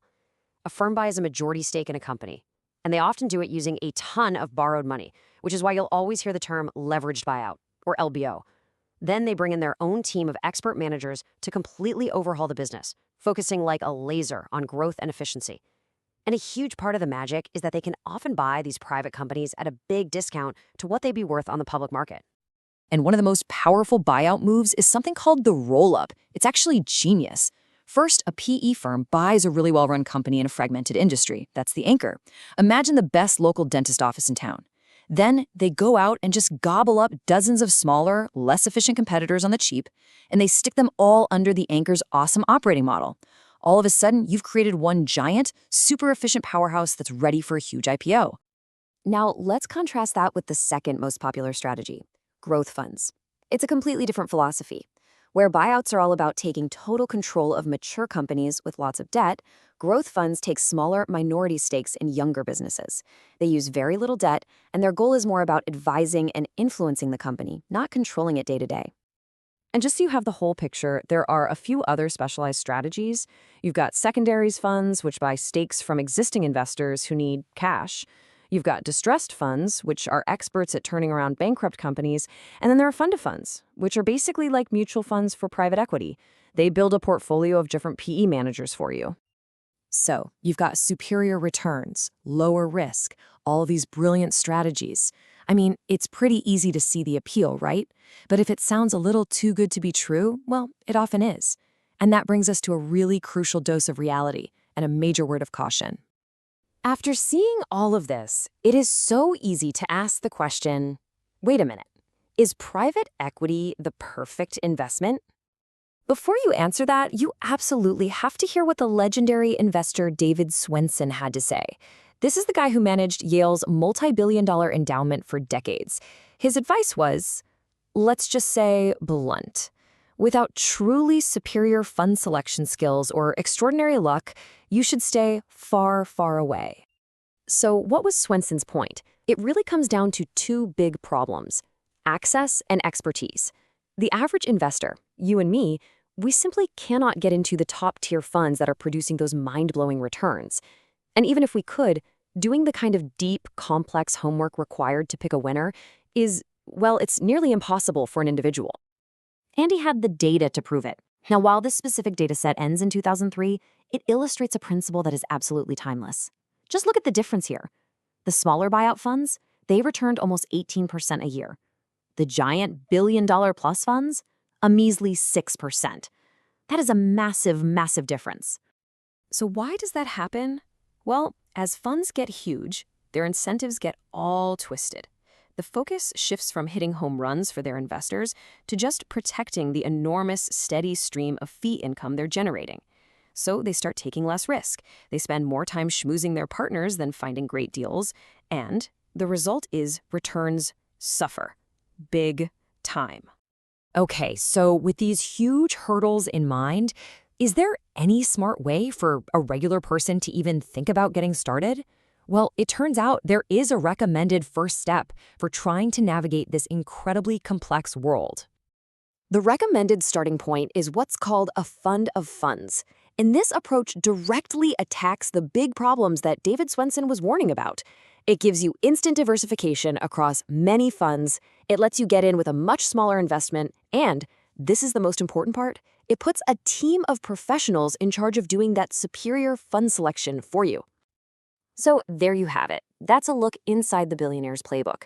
Private equity is, without a doubt, an incredible engine for creating wealth, but it's a world that's guarded by these really high walls of access and expertise. And it leaves every potential investor with a crucial question they have to ask themselves. Is that phenomenal reward really worth the risk? All right, let's talk about venture capital. It's this high-stakes world that fuels innovation, makes billionaires, but also burns through fortunes like you wouldn't believe. So how does this whole thing actually work? And maybe more importantly, is it a game you or I can even get into? Let's dig in. You just heard it from Jeff Bezos. Basically, he's saying if you have even a tiny chance at a massive, massive payoff, you take that shot. Every single time. And that right there, that's the heart and soul of the entire venture capital industry. To really get a feel for what this means in the real world, we've got to look at a founder's story. Okay, so to really get what we're talking about, let's walk through one founder's cautionary tale. It's a wild ride that shows you the incredible highs and, well, the brutal lows of playing the VC game. So picture this. It starts just like you'd imagine, right? An idea, that little entrepreneurial bug. Our founder writes a business plan, gets $100,000 from his mom, gotta love that, quits a perfectly good job, and sets up shop in an attic. Super humble, super risky, but it was all his. And then things started to pop. After a smart pivot, the business just takes off. And guess who notices? The VCs. They start calling. And that initial $100,000, it suddenly looks like pocket change next to the $44 million they raised. Okay, so with that kind of cash, that's rocket fuel. The company gets strapped to a rocket. We're not talking about just growth here. This is hyper-growth. I mean, can you imagine your revenue doubling every 3 months? They went on a hiring spree exploding to 280 employees. Before they knew it, they were the fastest-growing company in the entire Midwest. It really felt like they were unstoppable. The founder is winning awards like the Ernst & Young Entrepreneur of the Year, and the ultimate prize, the big one for any startup, was right there. They were planning their IPO. They'd hired the bankers and everything. This was it. They were at the top of the world. And then it all changed. Just like that. A competitor, one that was already public, puts out some bad earnings numbers. And boom, the dot-com bubble starts to burst. So the founder goes into the next board meeting, and the vibe is totally different. The VCs who were just screaming, grow, grow, grow, were suddenly ice cold. They weren't talking about growth. They were talking about shutting the whole thing down. So what on earth happened here? Well, the VC's entire game plan hinged on that big exit. the IPO. When that competitor's stock tanked, the potential price for their IPO went right down with it. The window of opportunity didn't just close, it slammed shut. And remember, the company was burning through cash like crazy to fuel that hypergrowth. But now, the funding market was frozen. There was nowhere to turn. The business, liquidated, gone. Just a brutal, brutal lesson. As tough as that story is, it's the perfect illustration of how venture capital really works. See, it's not about building a nice, steady, profitable little company. Nope, it's about one thing and one thing only, a giant exit. So let's unpack that model. 100x. That's the number. That's the holy grail. VCs aren't looking for something that'll double their money or even get them 10 times back. They are swinging for the fences, hunting for that one deal that can return 100 times what they put in. And why so high? Because they're fully expecting almost everything else they invest in to go to zero. So let's get a clear definition here. What is venture capital? Well, it's a specific kind of private equity. These firms buy into young, super high-growth startups. But here's the key. They don't just write a check and walk away. They take seats on the board, and they push, and I mean push, that company to scale as fast as possible, all with that one single goal in mind, a big, profitable exit, which usually means an IPO. There's a famous VC who laid out their formula perfectly. He said, look, we invest in maybe 18 companies. We pretty much expect 17 of them to either completely fail or just break even. We only need one. Just one of those 18 to hit that 100x home run. If that happens, the whole fund is a massive win. It's exactly like walking up to a roulette table, putting a chip on 18 different numbers, and just praying one of them hits. So that's the big picture. But how does a company actually get from that idea in the attic all the way to ringing the bell for an IPO? It's a journey, and it happens in stages. First up, you've got your angel funds. These are the folks who bet on you when you've got little more than a dream and a PowerPoint deck. Then comes seed capital. This is the money to actually build something, a prototype. If that works, you hit the growth stage. This is where you see those big funding rounds. Series A, Series B, Series C. That's all about scaling up fast. And finally, you've got the late stage. This is the last big push of cash to get the company ready for the big leagues, the public market. All right, that's the playbook. But does it actually work? I mean, what do the numbers say about performance? Let's take a look at the data, and you'll see it's a real story of boom and bust. Okay, this is really interesting. First, look at the left chart. This is how VCs do during market crashes. In the dot-com bust, they got absolutely demolished, down over 50%. But check this out, during the 2008 financial crisis and the COVID dip, they did way better than the S&P 500. Now let's look at the right chart, the boom times. They bounced back really strong after '08 and COVID, but they actually lagged the market coming out of that dot-com bust, the one that kind of helped create. Now get ready for this, because it might blow your mind a little.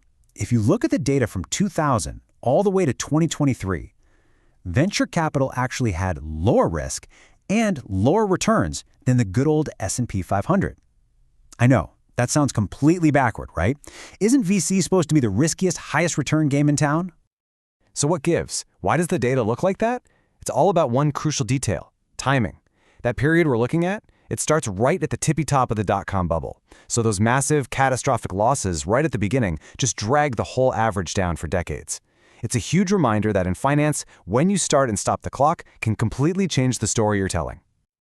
Okay, so with all this craziness and these wild swings, what's an investor supposed to do? Well, the experts have some pretty blunt advice. You're going to want to hear this. This one comes from an absolute legend, David Swensen, who used to manage Yale's massive endowment. We're talking about one of the most successful investors of all time. And even he, a guy who could get into any deal he wanted, said that for most of us, the promise of venture capital is way better than the reality. It's basically a dream. So why is it so darn hard? Well, for a few big reasons. First, the absolute best top-tier VC firms, they're basically a closed shop. They're not looking for new money. Second, the difference between a great VC manager and a mediocre one isn't small, it's gigantic. And third, and this is a big one, putting some money into your friend's new business, that is not venture capital, that's angel investing. And you should probably go into it assuming you're going to lose every single penny. So is there any way for a normal person to get in? Well, the one path that's suggested for someone new to this is what's called a fund of funds. Basically, it's a fund that goes out and invests in a bunch of different VC funds for you. Now, you're definitely going to pay an extra layer of fees. There's no way around that. But it gives you diversification and access to funds you could never, ever get into by yourself. And that brings us back to the big question, doesn't it? There's no doubt that venture capital is the engine that builds the future, creating these companies that literally change the world. But is it a way for you to build wealth, or is it just a private, high-stakes poker game that you're not even invited to? Something to think about. Hedge funds. You've heard the name, right? It sounds kind of mysterious, super exclusive. It's this corner of the financial world that seems wrapped in complexity. So what are they really? And why do the world's wealthiest people keep pouring billions into them, even when, on the surface, they often seem to underperform? Let's dig in. All right, here's our game plan. First, we're going to bust some of those Hollywood myths. Then, we'll crack open the so-called black box and see how these things actually work. After that, we'll tackle the big performance paradox, uncover the real reason billionaires use them, and stick around for the end, because we'll reveal the single most important factor for success. Okay, first things first. We have to talk about the image. Because let's be honest, for most of us, our idea of a hedge fund comes less from the Wall Street Journal and a lot more from the movies. And you can't start this conversation with this absolute zinger from Warren Buffett. Whoa, he's not mincing words here, is he? He's pretty much calling them a ripoff, a clever way for managers to get insanely rich off fees, not a legitimate way to invest. That's a pretty provocative way to kick things off. And Buffett's quote, well, it feeds right into this image, doesn't it? We picture these shadowy operations, run by Gordon Gekko types, playing this high-stakes game that the rest of us aren't even invited to. But is that stereotype really the full picture? So let's pull back the curtain. It's time to get past the movie villain stereotype, open up that black box, and figure out what a hedge fund actually is. Okay, at its heart, a hedge fund invests in stuff you've heard of. Stocks, bonds, things like that. But here is the absolute key difference. They are mostly unregulated. And that freedom, it's everything. It lets them use complex tools that your average mutual fund can't touch, like shorting, which is betting a stock will go down. The goal is to have a shot at making money no matter which way the market is heading.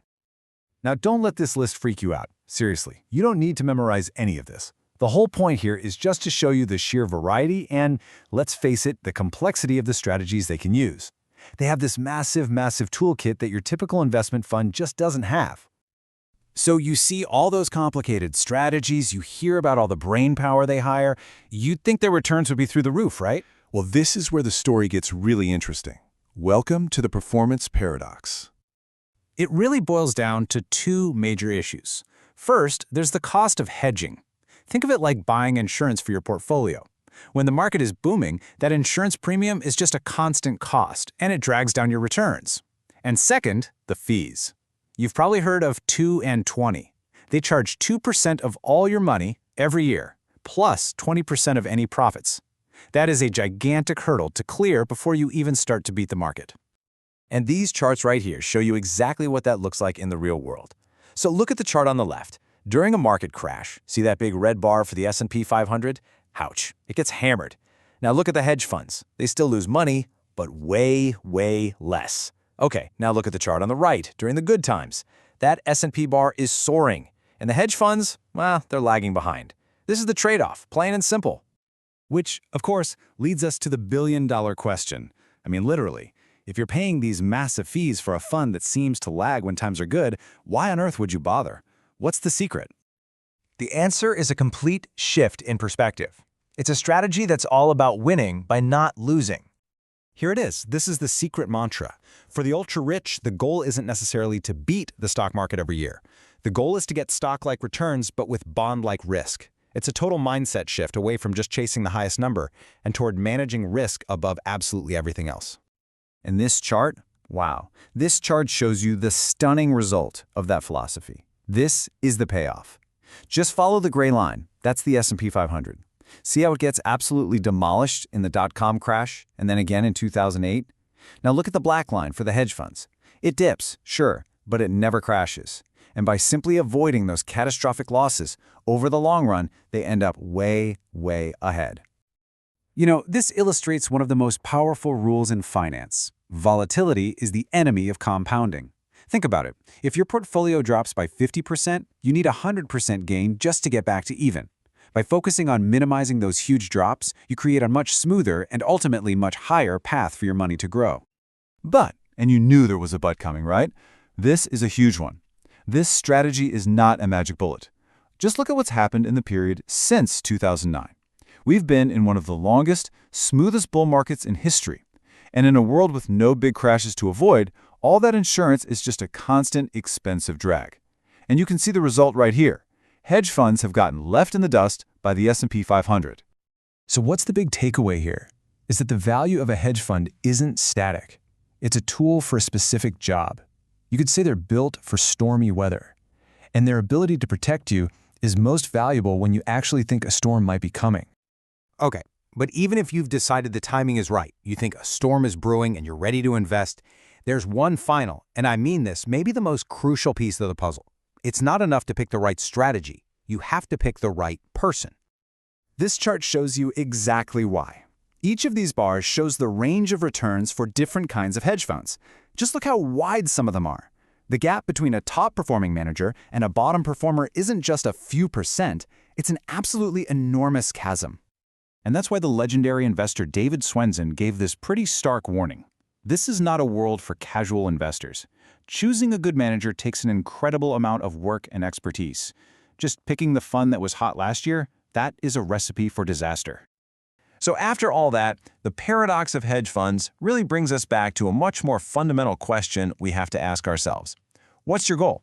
Are you playing offense, trying to squeeze out every last bit of gain, or are you playing defense, focusing on protecting what you have above all else?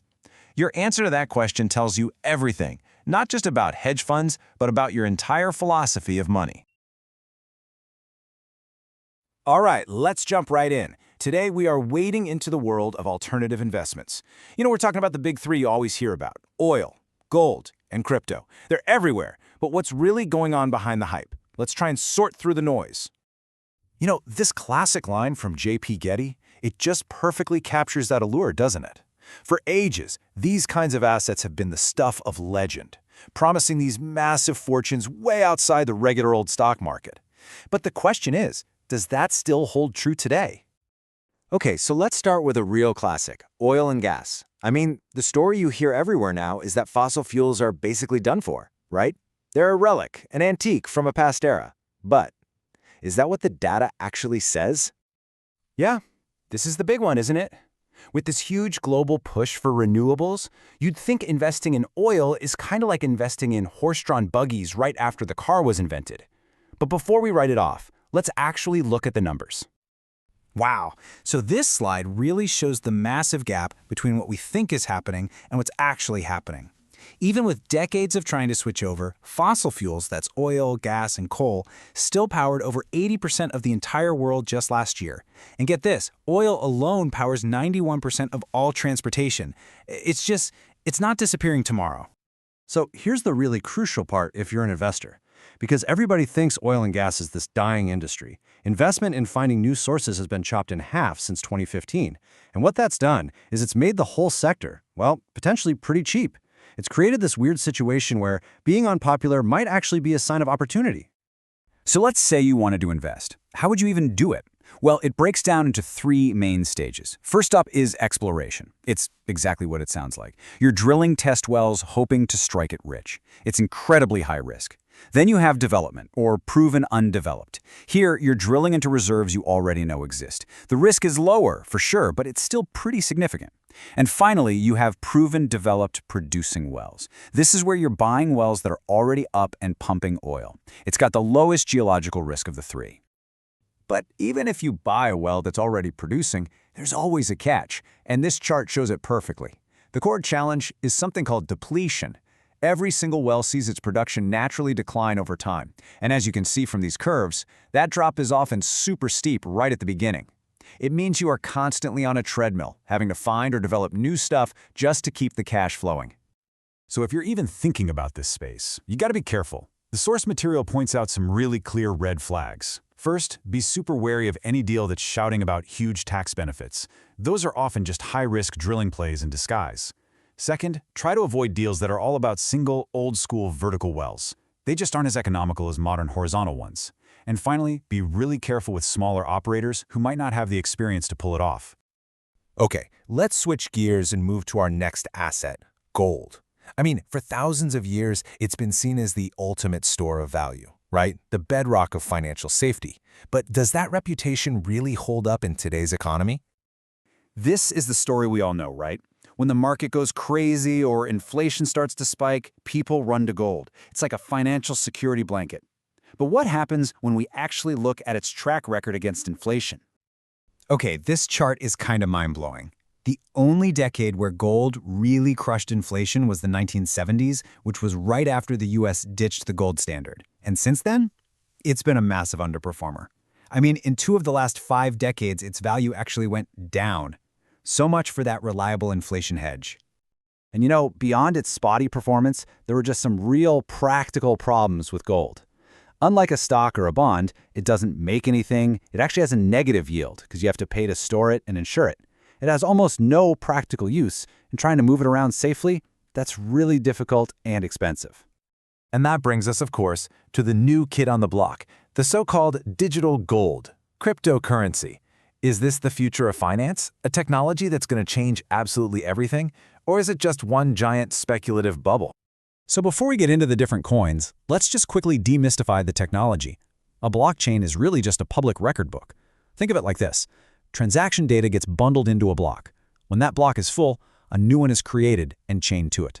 Because thousands of computers are all keeping a copy of this chain at once, it's pretty much impossible to fake a transaction without everyone else noticing. That's it.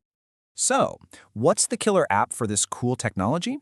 Well, you hear proponents talking about banking the unbanked and frictionless payments, but the source material here makes a pretty controversial argument. It says that so far, crypto's strongest real-world use case has been for activities that need to happen outside the normal financial system, for better or for worse. Now, not all crypto is the same. Let's break down the big 3 real quick. You've got Bitcoin, which is basically treated like digital gold, a speculative thing with a limited supply. Then there's Ether, which is the fuel for the Ethereum network.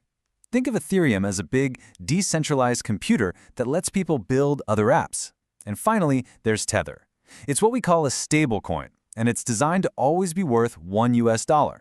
It's meant to be a stable island in the middle of the very choppy crypto seas. Now, for crypto to really take over as a global payment system, it needs to be fast. And, well, this is where we hit a pretty massive wall. The Visa network can process something like 65,000 transactions a second. Ethereum can handle 12, and Bitcoin, a whopping 7. This is just a huge structural problem that stops them from even coming close to competing with the systems we already have. So, after taking a spin through oil, gold, and crypto, a pretty clear theme starts to pop up. It doesn't matter if the asset is thousands of years old or brand new, the same basic rules seem to apply. You know, the legendary investor David Swensen said this about oil and gas, but honestly, it applies to everything we've talked about. It's not just about picking the right asset, it's about picking the right people. In these super complex fields, the skill and the honesty of the managers running the show is often what separates a huge success from a total disaster. And that leads us to maybe the single most important point. When an asset gets trendy, when it gets hot and everyone is piling in, that is the exact moment you need to be the most careful. The hype can make it so easy to overlook the real risks, which means doing your own homework is more important than ever. So at the end of the day, telling the difference between a real opportunity and just speculative hype, that's the name of the game for any investor. After looking at the facts behind these popular alternatives, the real question isn't just what to invest in, but how you should think. It's a lot to chew on. Thanks for digging into it with us. You ever wonder how the super rich actually invest their money? I'll give you a hint. It is probably not what you think. Today, we're going to open up the real playbook, the one billionaires use to build and, just as importantly, protect their wealth. I love this quote. It just perfectly captures the whole ego of the stock market, right? Every single trade has a buyer and a seller, and both of them walk away thinking, yeah, I'm the smart one here. But what if that's the wrong way to look at it entirely? What if the smartest players in the game aren't trying to be clever, but are just incredibly disciplined? Okay, so this brings us to the billionaire's biggest secret. And the very first rule in the playbook, especially from guys like the legendary David Swensen of Yale, is just so simple. They do not try to time the market, period. They think trying to guess what's going to happen next week or next month is a total fool's errand. And this right here shows you why. You've got market returns. That's what the investment itself did. And then you have your returns. That's what you actually walked away with. And guess what? There's almost always a gap between the two. The market might be up 10%, but the average investor's return is way lower, and it's because we do the exact wrong thing. We get excited and buy high, and then we panic and sell low. You know, Swensen himself put it pretty bluntly. He said the individual investor has almost no chance of beating the market. Why? Because our own brains are basically wired against us. We're herd animals. We want to do what everyone else is doing, and in the world of investing, that is an absolute recipe for disaster. You have to take emotion out of the equation. And look, this is why that discipline is so critical. Imagine a 65% loss. I mean, that's just a catastrophic, life-altering event. And David Swensen had this very memorable way of describing what that feels like. He called it watching your dollars turning into dimes. Just think about that for a second. That feeling is visceral, it's terrifying, and it's that exact feeling that makes people sell everything at the absolute worst possible moment. The entire Billionaire playbook is designed to protect you from yourself in moments just like that. All right, so if you're not trying to time the market, then what are you doing? Well, you're using this automatic, almost counterintuitive strategy called rebalancing. Rebalancing is discipline in its purest form. It's so simple. You just set a target for your portfolio. Let's say 60% stocks, 40% bonds. Now, when stocks have a killer year and suddenly there's 70% of your portfolio, what do? You sell some of those winning stocks and you buy more bonds to get back to your 60-40 target. See what you just did?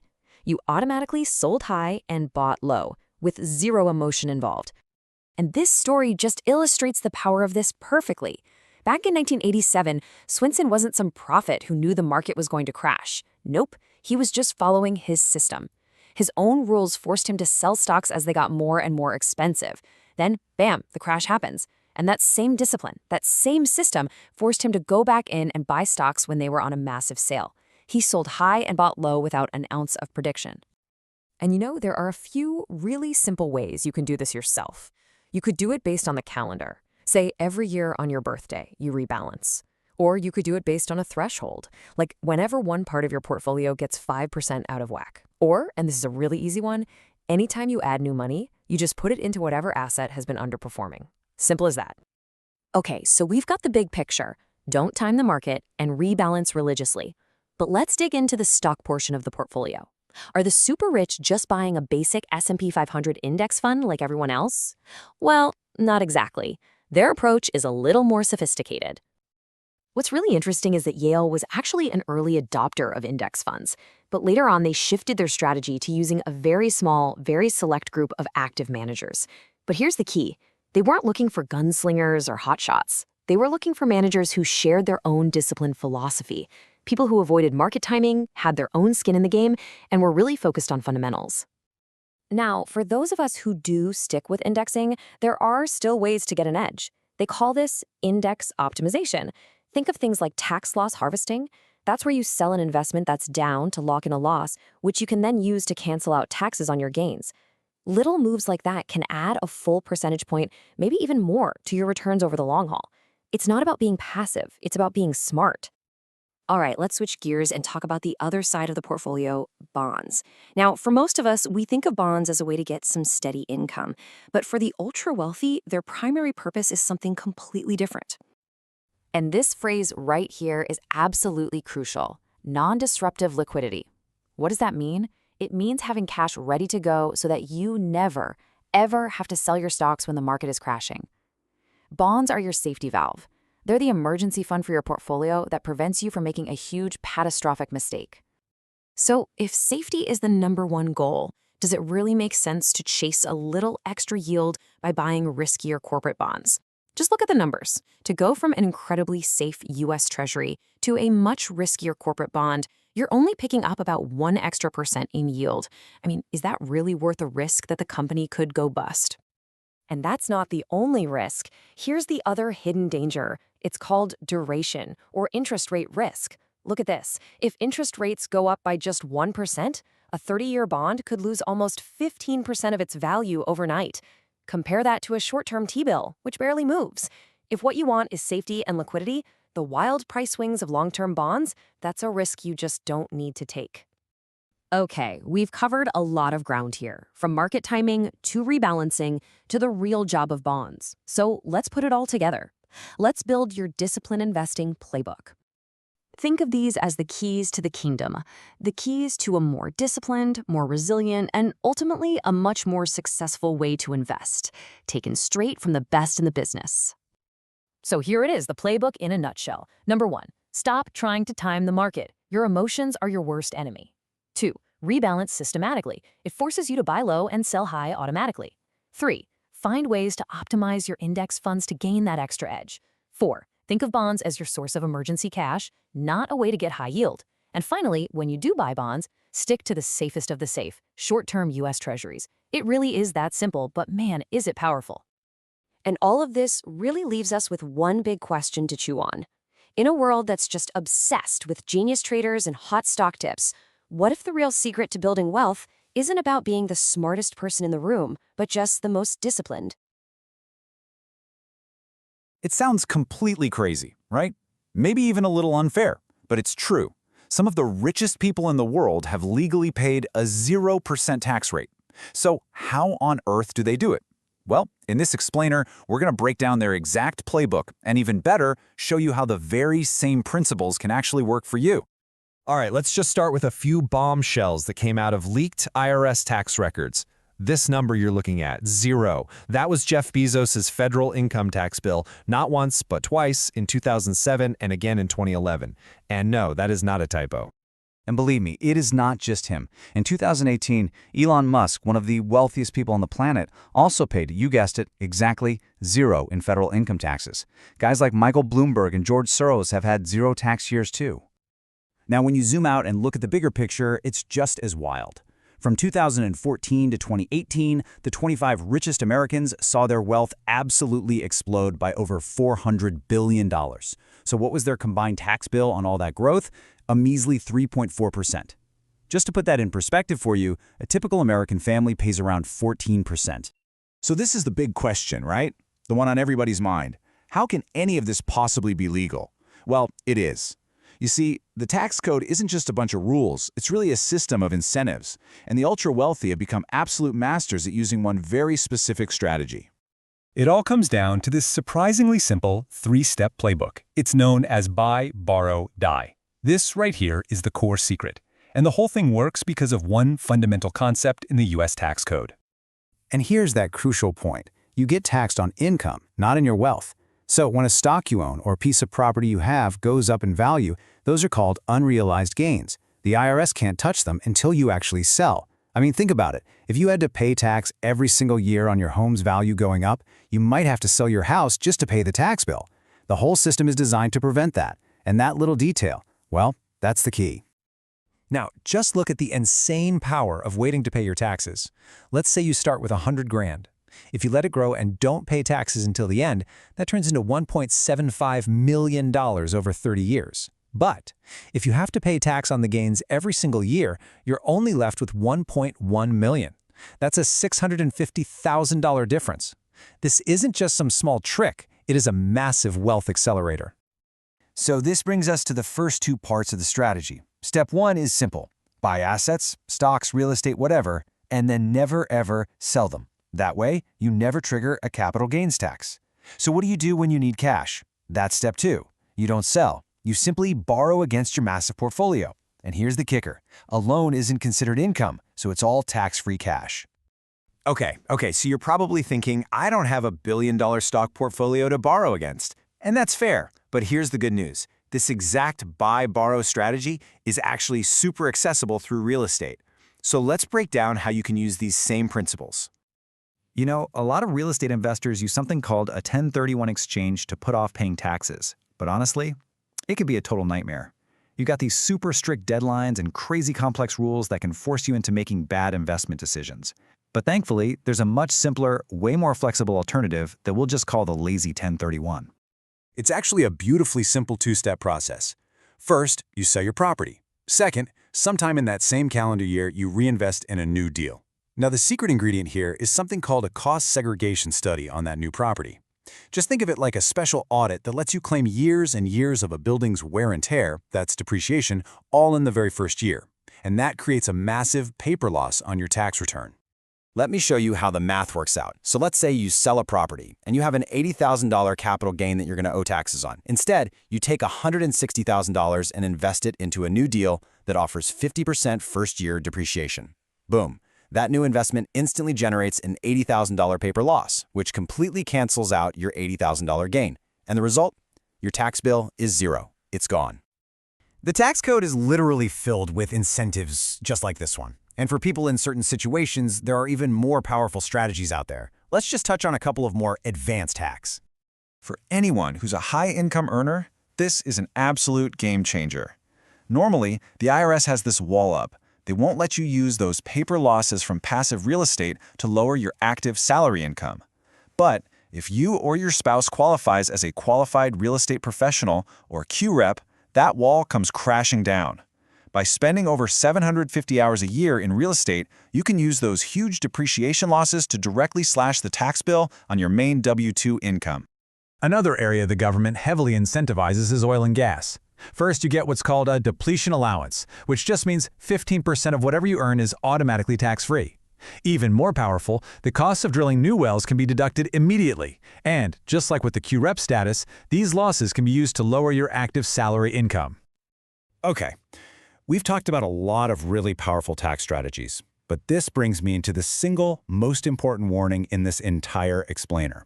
You have to be so careful not to be tax smart, but investment stupid. This right here is the golden rule. A tax benefit should never be the main reason you make an investment. A great investment that comes with a tax bill is infinitely better than a terrible investment that comes with a tax break. Because listen, you can still lose all your money on a bad deal, no matter how great the write-off is. So what should you be looking out for?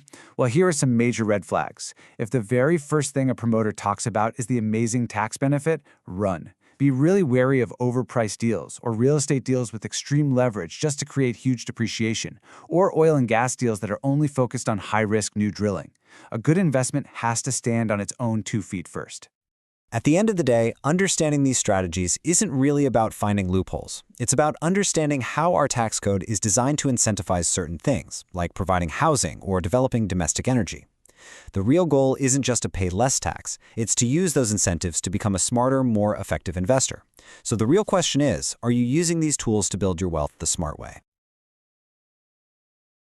Today, we're going to talk about the blueprint the ultra-wealthy use to structure their investments. And here's the thing, it turns out how you hold your assets is often way more important than what assets you hold. You see, a lot of us, even folks who've been investing for a while, are making one huge mistake right from the get-go, and we probably don't even realize it. You know, this classic quote from Warren Buffett just nails it. Having brilliant stock picks or finding that perfect property, that's great, but it's not the whole story. The real secret, the thing that separates the pros from the amateurs, is the structure. It's the plan. Without a good plan, you are just leaving a ton of growth, tax savings, and some really vital protection right on the table. So let's just get right into it. As we go through this, I really want you to keep this question in your head, because there's this one fundamental error that almost everybody makes when they start their investment journey. And, well, it could be costing you big time. So, what is this super common mistake? The tricky part is that it's something that seems completely normal, totally intuitive, really. And that's exactly what makes it so dangerous. And here it is. The single biggest structural mistake you can make is investing under your own personal name. You know how it goes. You get some money, you open a brokerage account, you start buying some assets. It feels like the right, logical first step. But what the pros know is that this immediately puts a ceiling on your potential and opens you up to a whole lot of unnecessary risk. So, if that's the problem, what's the solution? Well, it all starts with a really powerful shift in your mindset. You have to stop being a person who just makes investments and start being the CEO of your own investment business. And this right here, this is your new headquarters, the Hub LLC. It's just a simple limited liability company that acts as the central holding company for everything you do. Think of it as the core of your whole strategy, the main bucket that all of your different investments are going to flow into. And this really gets to the heart of it. This isn't just some legal trick or loophole. No, it's a fundamental change in how you see everything. Your investments are a real business, one that you're actively building, spending time on, spending money on, and trying to grow. Once you make that mental leap, trust me, everything else just starts to fall into place. Now, I know what you might be thinking. Okay, this sounds complicated. It sounds expensive. This is something for billionaires with teams of lawyers. But it's really not. Actually, it's surprisingly simple to do. Let's just walk through it real quick. Look, there are really just 5 basic steps. First, you draft up an operating agreement. You can use an online service or check with a lawyer for that. Second, you register the LLC with your state, which often costs less than $100. Third, you get a free employer identification number from the IRS website. And then finally, you just take those documents, open a business bank account, and get a business credit card. And that's pretty much it. You are officially in business. All right, so you've done the setup, now for the payoff. Let's get into the really powerful benefits this structure unlocks. We're talking about benefits that are completely off limits if you're just investing as an individual. Okay, the first major benefit, and it's a big one, is taxes. Because you now own a business, you can deduct all ordinary and necessary business expenses. Now, the IRS basically defines ordinary as common and accepted in your business and necessary as helpful and appropriate.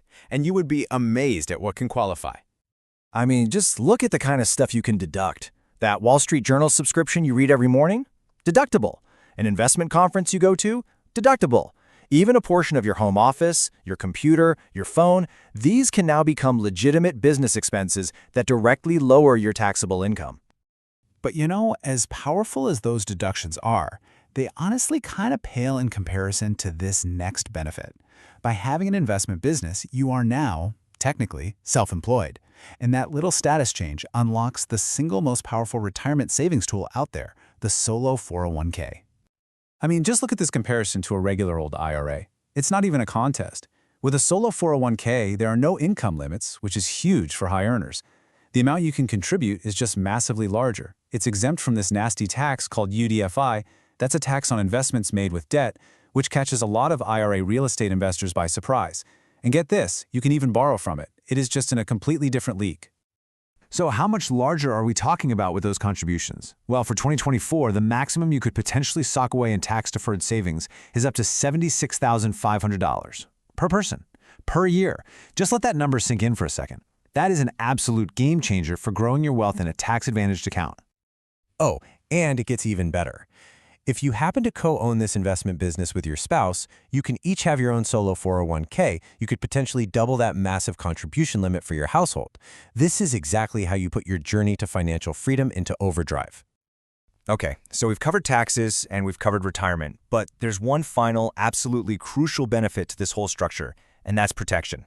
It's not just about growing your wealth, it's about making sure you can keep it safe. And that brings us to liability protection.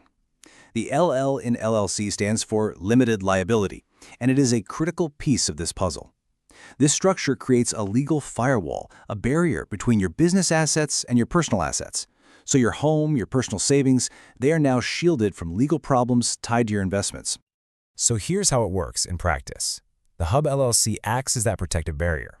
So let's say, for example, you own a rental property inside your LLC and there's some kind of lawsuit. Well, that claim stops at the LLC level. It generally can't reach your other investments, or more importantly, your personal assets. This separation is really a cornerstone of any good estate and asset protection plan. So let's kind of bring it all home. Running your investments through a Hub LLC, this isn't some obscure trick just for the mega rich. It's the foundational blueprint for any serious investor. It unlocks tax efficiency, it supercharges your retirement savings, and it gives you ironclad protection. It's how you turn a simple portfolio into a true wealth-generating business. So the only real question is, are you ready to be the CEO of yours? So, have you ever wondered why the rich just seem to get richer even when the market's going totally haywire? Well, here's the secret. It's not about trying to pick the next hot stock. Not at all. It's about having a disciplined, long-term strategy. Today, we're going to pull back the curtain on how the world's wealthiest people build their portfolios, and, more importantly, how you can use those exact same principles for your own investments. You gotta love this quote from J. Paul Getty. It's a little blunt, but it's brilliant. He said, "Money is like manure. You have to spread it around, or it smells." You know, it's a really powerful way to think about the core idea we're talking about today, asset allocation.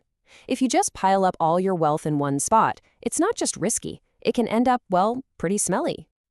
So let's just be honest for a second. How do you pick your investments? Is it a tip you got from a friend? Maybe a headline you skimmed online? That's actually how most people do it. But the ultra-wealthy, they're playing a totally different game. They don't react to things, they plan. And that right there brings us to the single most important idea in this entire explainer. Seriously, it's a huge mindset shift. You have to stop reacting to deals and start planning your portfolio before you even think about investing a single dollar. I mean, look at how simple that is. That one sentence is everything. The legendary investor David Swensen, he said it best. Your allocation strategy is the single biggest driver of your returns. If you can get this one part right, you're already way, way ahead of the game. Okay, so where do you even begin? Well, it's not with picking stocks. It starts with a really simple question. How much cash do you actually need? Most people get this totally wrong. They hold on to way too much cash just in case, and that can be a massive drag on their returns over time. This slide lays it out perfectly. Just take a minute and really think through these categories for your own life. What are your personal needs? A safety net if you lose your job. Any big investment commitments coming up? What about your business? You add all that up. Like Warren Buffett says, you never ever want to be in a spot where you're forced to sell something at the worst possible time. This little exercise right here is your insurance policy against that ever happening. So once you have your magic number, there are basically 3 ways to cover it. Now, cash is the obvious one, but it's also the most expensive because, inflation just eats it away. Bonds are a much better option, but the real pro move, using lines of credit. This gives you instant access to cash without having to sell your investments, which is a huge, huge advantage, especially in a down market when you would otherwise be forced to sell low. All right, so you've got your liquidity needs figured out. Awesome. Now comes the fun part, deciding where to put the rest of your money. And this is where this whole concept of investment buckets comes into play. Now, the key here isn't just owning a bunch of different things. It's owning things that behave differently from each other. Think of it like this. When the stock market is taking a nosedive, your private real estate investments might be holding totally steady, or maybe even going up. That's what we mean by uncorrelated assets. This is how you smooth out the ride and avoid those heart-stopping drops in your portfolio.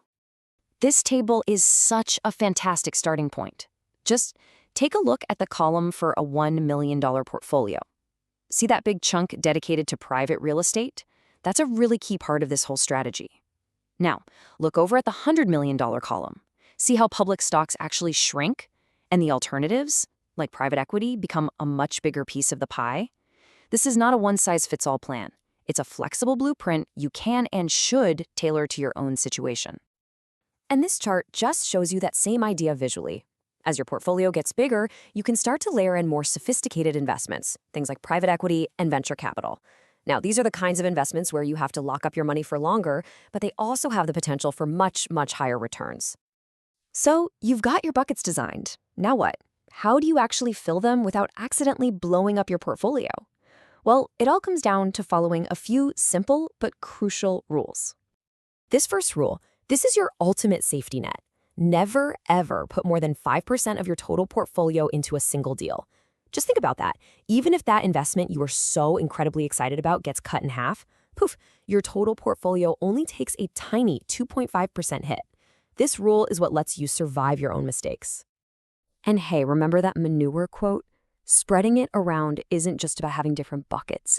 It's about diversifying inside of each bucket. So if you're investing in real estate, don't just buy a bunch of apartments in one city. No, buy different kinds of properties in different locations with different partners. Every single layer of diversification you add is another layer of safety.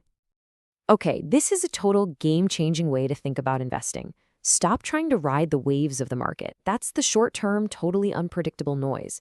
Instead, you need to learn to ride the tides. These are the massive, slow-moving, and predictable trends that can carry your portfolio for decades. We're talking about things like the aging population or the global shift to renewable energy. Those are the tides you want to be swimming with. Look, if you follow this approach, you'll almost certainly see better returns with less risk. That's great. But there's another reward that comes with it that's honestly even more valuable than the money. This David Swensen quote just says it all. Peace of mind. When you're properly diversified, you can just stop stressing about whether the stock market is about to crash or if real estate is in some kind of bubble. No single investment can sink your ship. I mean, seriously, how much is that kind of freedom from anxiety worth to you? So I'll just leave you with this one question. Is your portfolio built for performance, or is it built for peace of mind? The billionaire approach we've talked about today shows you that you don't actually have to choose. You can have both. Start planning your portfolio today, and you'll be well on your way to building not just wealth, but a life with a whole lot less financial stress.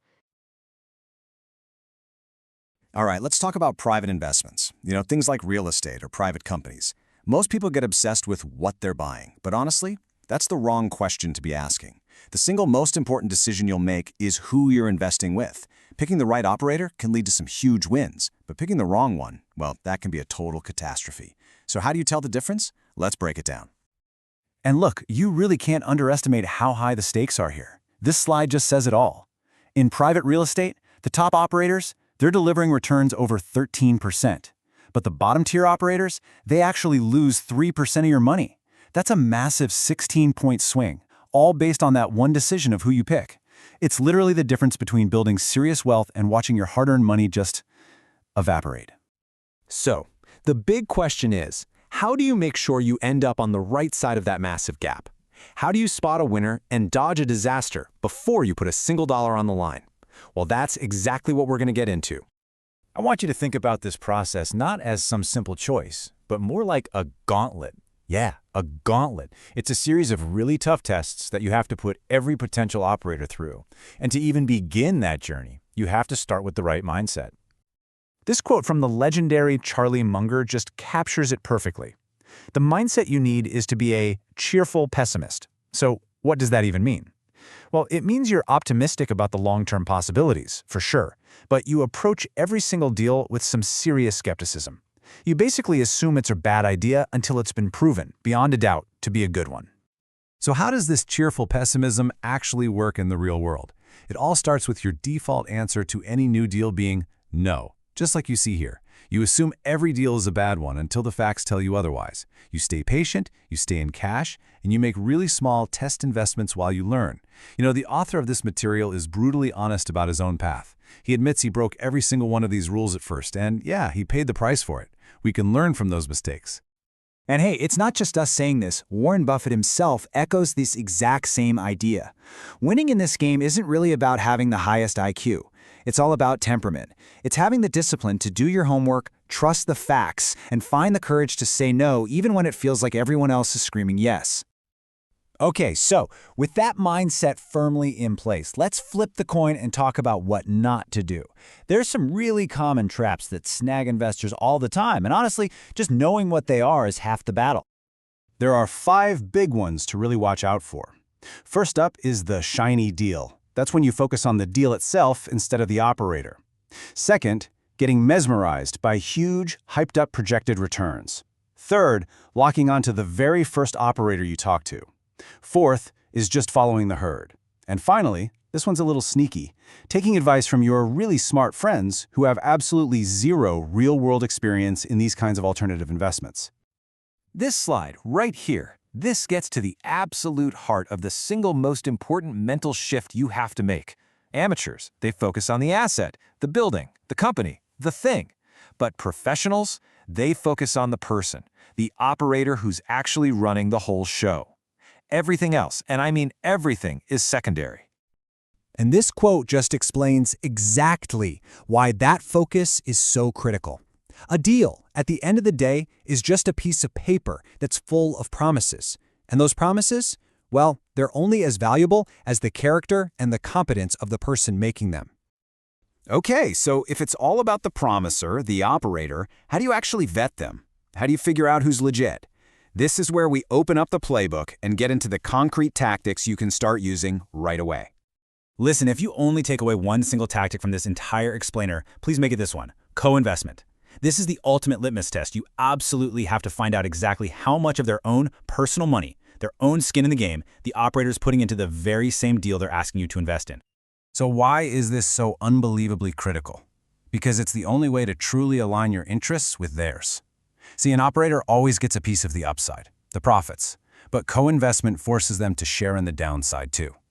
When they have a significant amount of their own money on the line, they're going to protect your capital as if it's their own.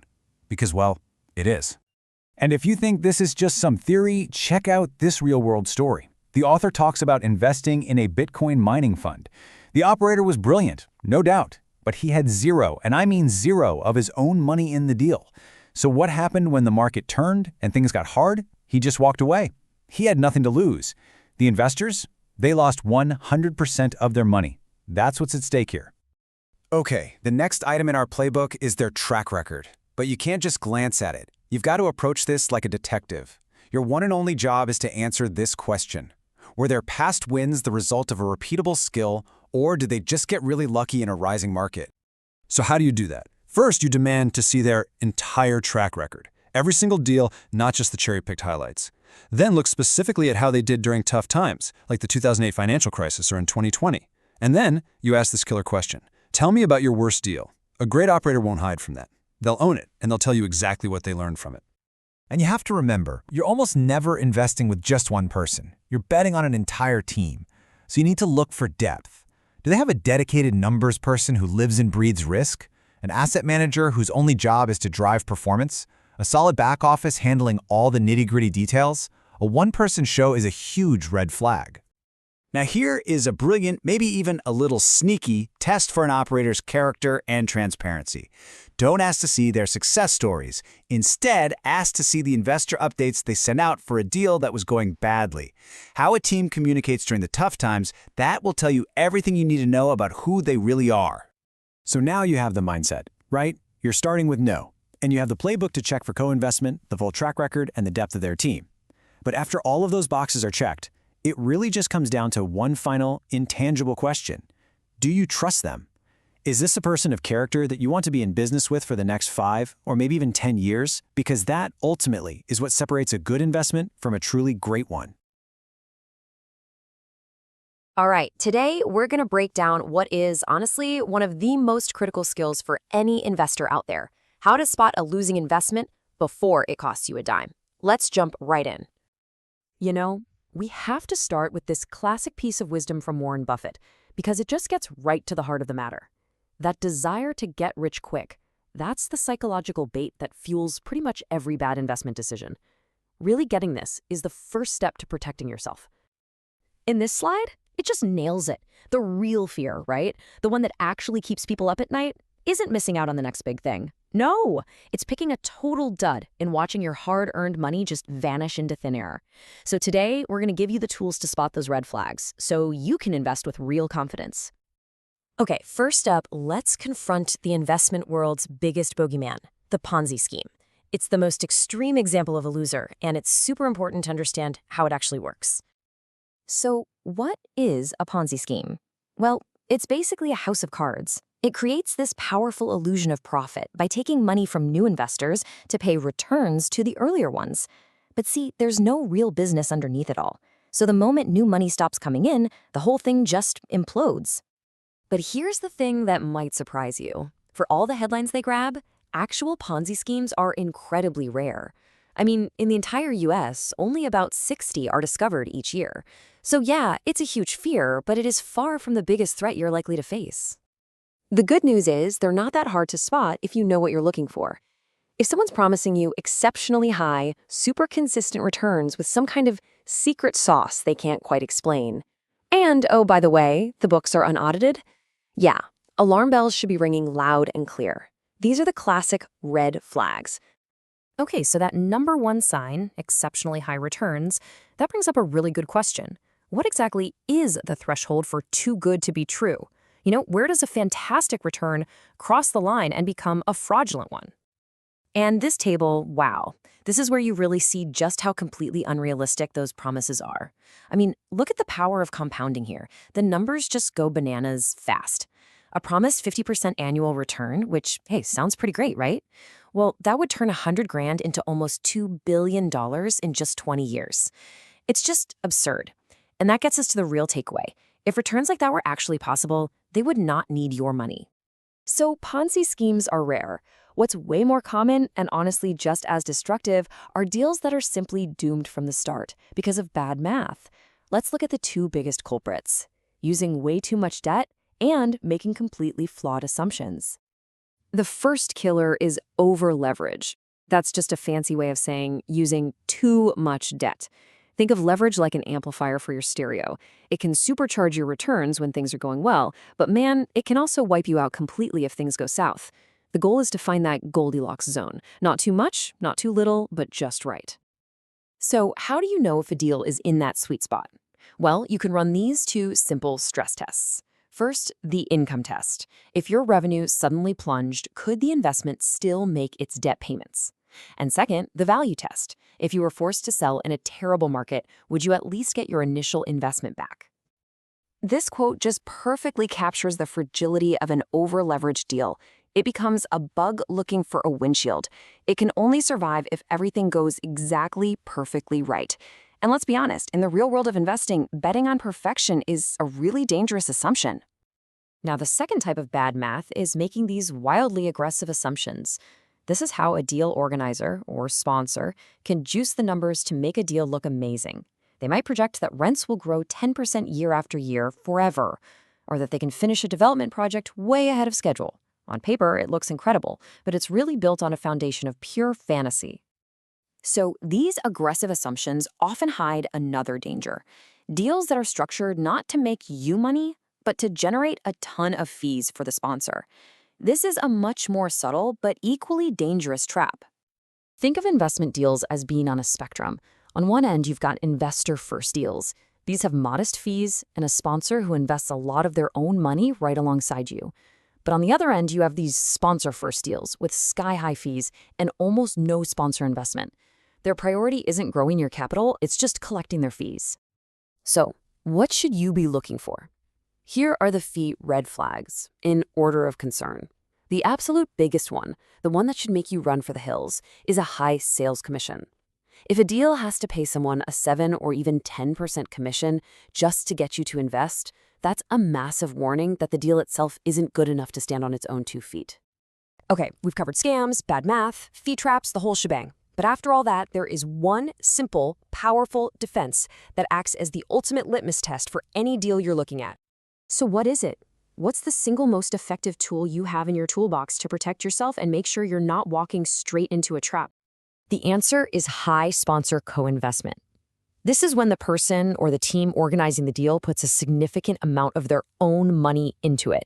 And when that happens, suddenly your interests become perfectly aligned. You're both in the same boat, rowing toward the exact same destination. A sponsor who's just focused on fees, they're not going to risk their own capital. But one who truly believes in the deal, they'll be eager to. So it really all boils down to this one simple question. Is your sponsor eating their own cooking? Are they putting their own skin in the game? Because if they're putting their own money on the line right alongside yours, you've just eliminated a massive amount of risk. But if they're not, well, that's your cue to probably just walk away. It is, without a doubt, the simplest and most powerful question you can ask, and it's your absolute best defense against picking a loser. Okay, so you've got this exciting investment opportunity sitting right in front of you. But there's just one problem, right? It's that 100-plus page legal document, just packed with jargon. It feels impossible. But what if I told you that you could crack that code in just 30 minutes? Well, let's start the briefing. You know, Franz Kafka absolutely hit the nail on the head with this one, didn't he? It just perfectly captures that feeling of staring down something called a private placement memorandum, or a PPM for short. It's the official offering document, and let's be honest, it feels like it's designed to be intimidating. So, I want you to consider this your official briefing. Your mission, should you choose to accept it, is to decode that massive document and pull out the critical intelligence. Because here's a surprising fact. Most investors, they just sign it without really reading it. Today, we're going to change that. So here's our game plan. First, we're going to figure out what that document is really for. Then, we'll map out a navigation plan. We'll get into the nitty-gritty of the sponsor's fees, make sense of the profit waterfall, run through a quick red flag checklist, and then finish up with what is, seriously, your most powerful tool. All right, first things first. What is this thing, really? Well, a PPM has 3 main jobs. 1, give you all the legal disclosures. 2, tell you about the investment itself. And 3, and this is a big one, it's there to protect the sponsor from lawsuits. Just knowing that helps you understand the lens you should be reading it through. So how in the world do you tackle this beast without getting totally lost in the weeds? Well, here's the secret. You don't read every single word. The key is having a navigation plan, knowing exactly what to read deeply, and just as importantly, what you can safely skim or even skip. This is your roadmap. And here it is. This is your 30-minute plan in action. You're going to pour your energy into just a few key sections. Key terms, that's your deal summary. The business plan, that's how you're going to make money. Risk factors, that's everything that could go wrong. And of course, fees and expenses, because you always got to follow the money. Everything else, all that stuff on the right, that's mostly boilerplate. You can just scan it or skip it. Okay, let's kick off our deep dive with what is arguably the most critical section, the fees. How the sponsor, that's the person or company managing the deal, how they get paid tells you pretty much everything you need to know about whether your interests are actually aligned with theirs. First up, we've got the best kind of fee. It's the profit fee, sometimes called the promote. This is the sponsor's slice of the actual profits. And here's the key. You want this to be their biggest payday. Why? Simple. It means they make their real money only when you make money. That's perfect alignment. Next, you've got management fees. Now, these are ongoing fees, maybe 1 or 2% a year, basically to keep the lights on at their office. And that's totally fair. But, and this is a big but, you have to make sure these fees are tied to the asset's performance. So if it's a real estate deal, for example, the fee should be based on the rent they actually collect, not just some theoretical value. So in a really healthy, well-aligned deal, the fee structure is going to look something like this. You see that big purple slice? The vast majority of the sponsor's money should come from their share of the profits. The other stuff, the management and acquisition fees, they're much smaller pieces of the pie. This structure rewards them for performance, not just for being busy. And here's your quick threat assessment. You got to be on the lookout for things like sales commissions or really high acquisition fees, because those just eat into your returns. Oh, and here's a weird one. Be careful if the sponsor's profit share is too low. It could mean they don't really have any skin in the game. But if it's way too high, it might tempt them to take huge risks with your cash. All right, let's tackle a concept that trips up a ton of investors, the waterfall.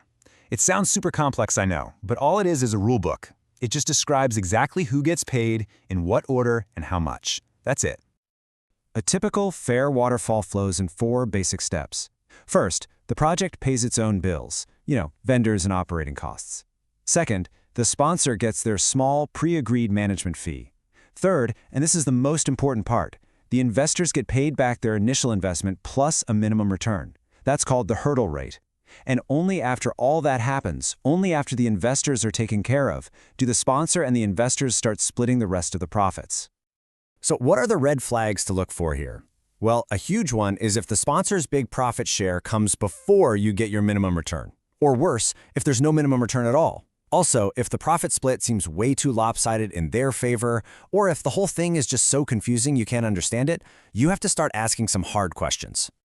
Okay, let's pull all of this together now. We're going to create a final, consolidated checklist of red flags that you need to watch out for as you're going through this document.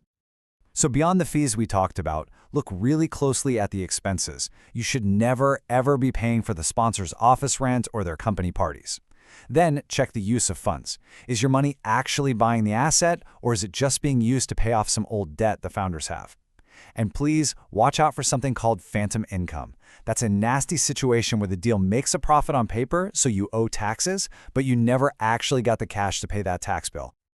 We have covered a lot of ground on what to read, but I'm going to let you in on a little secret. Your single most powerful tool for analyzing a deal isn't your reading ability. It's your willingness to just pick up the phone. It's a really common fear. Nobody wants to be the one to ask a so-called dumb question and look like they don't belong.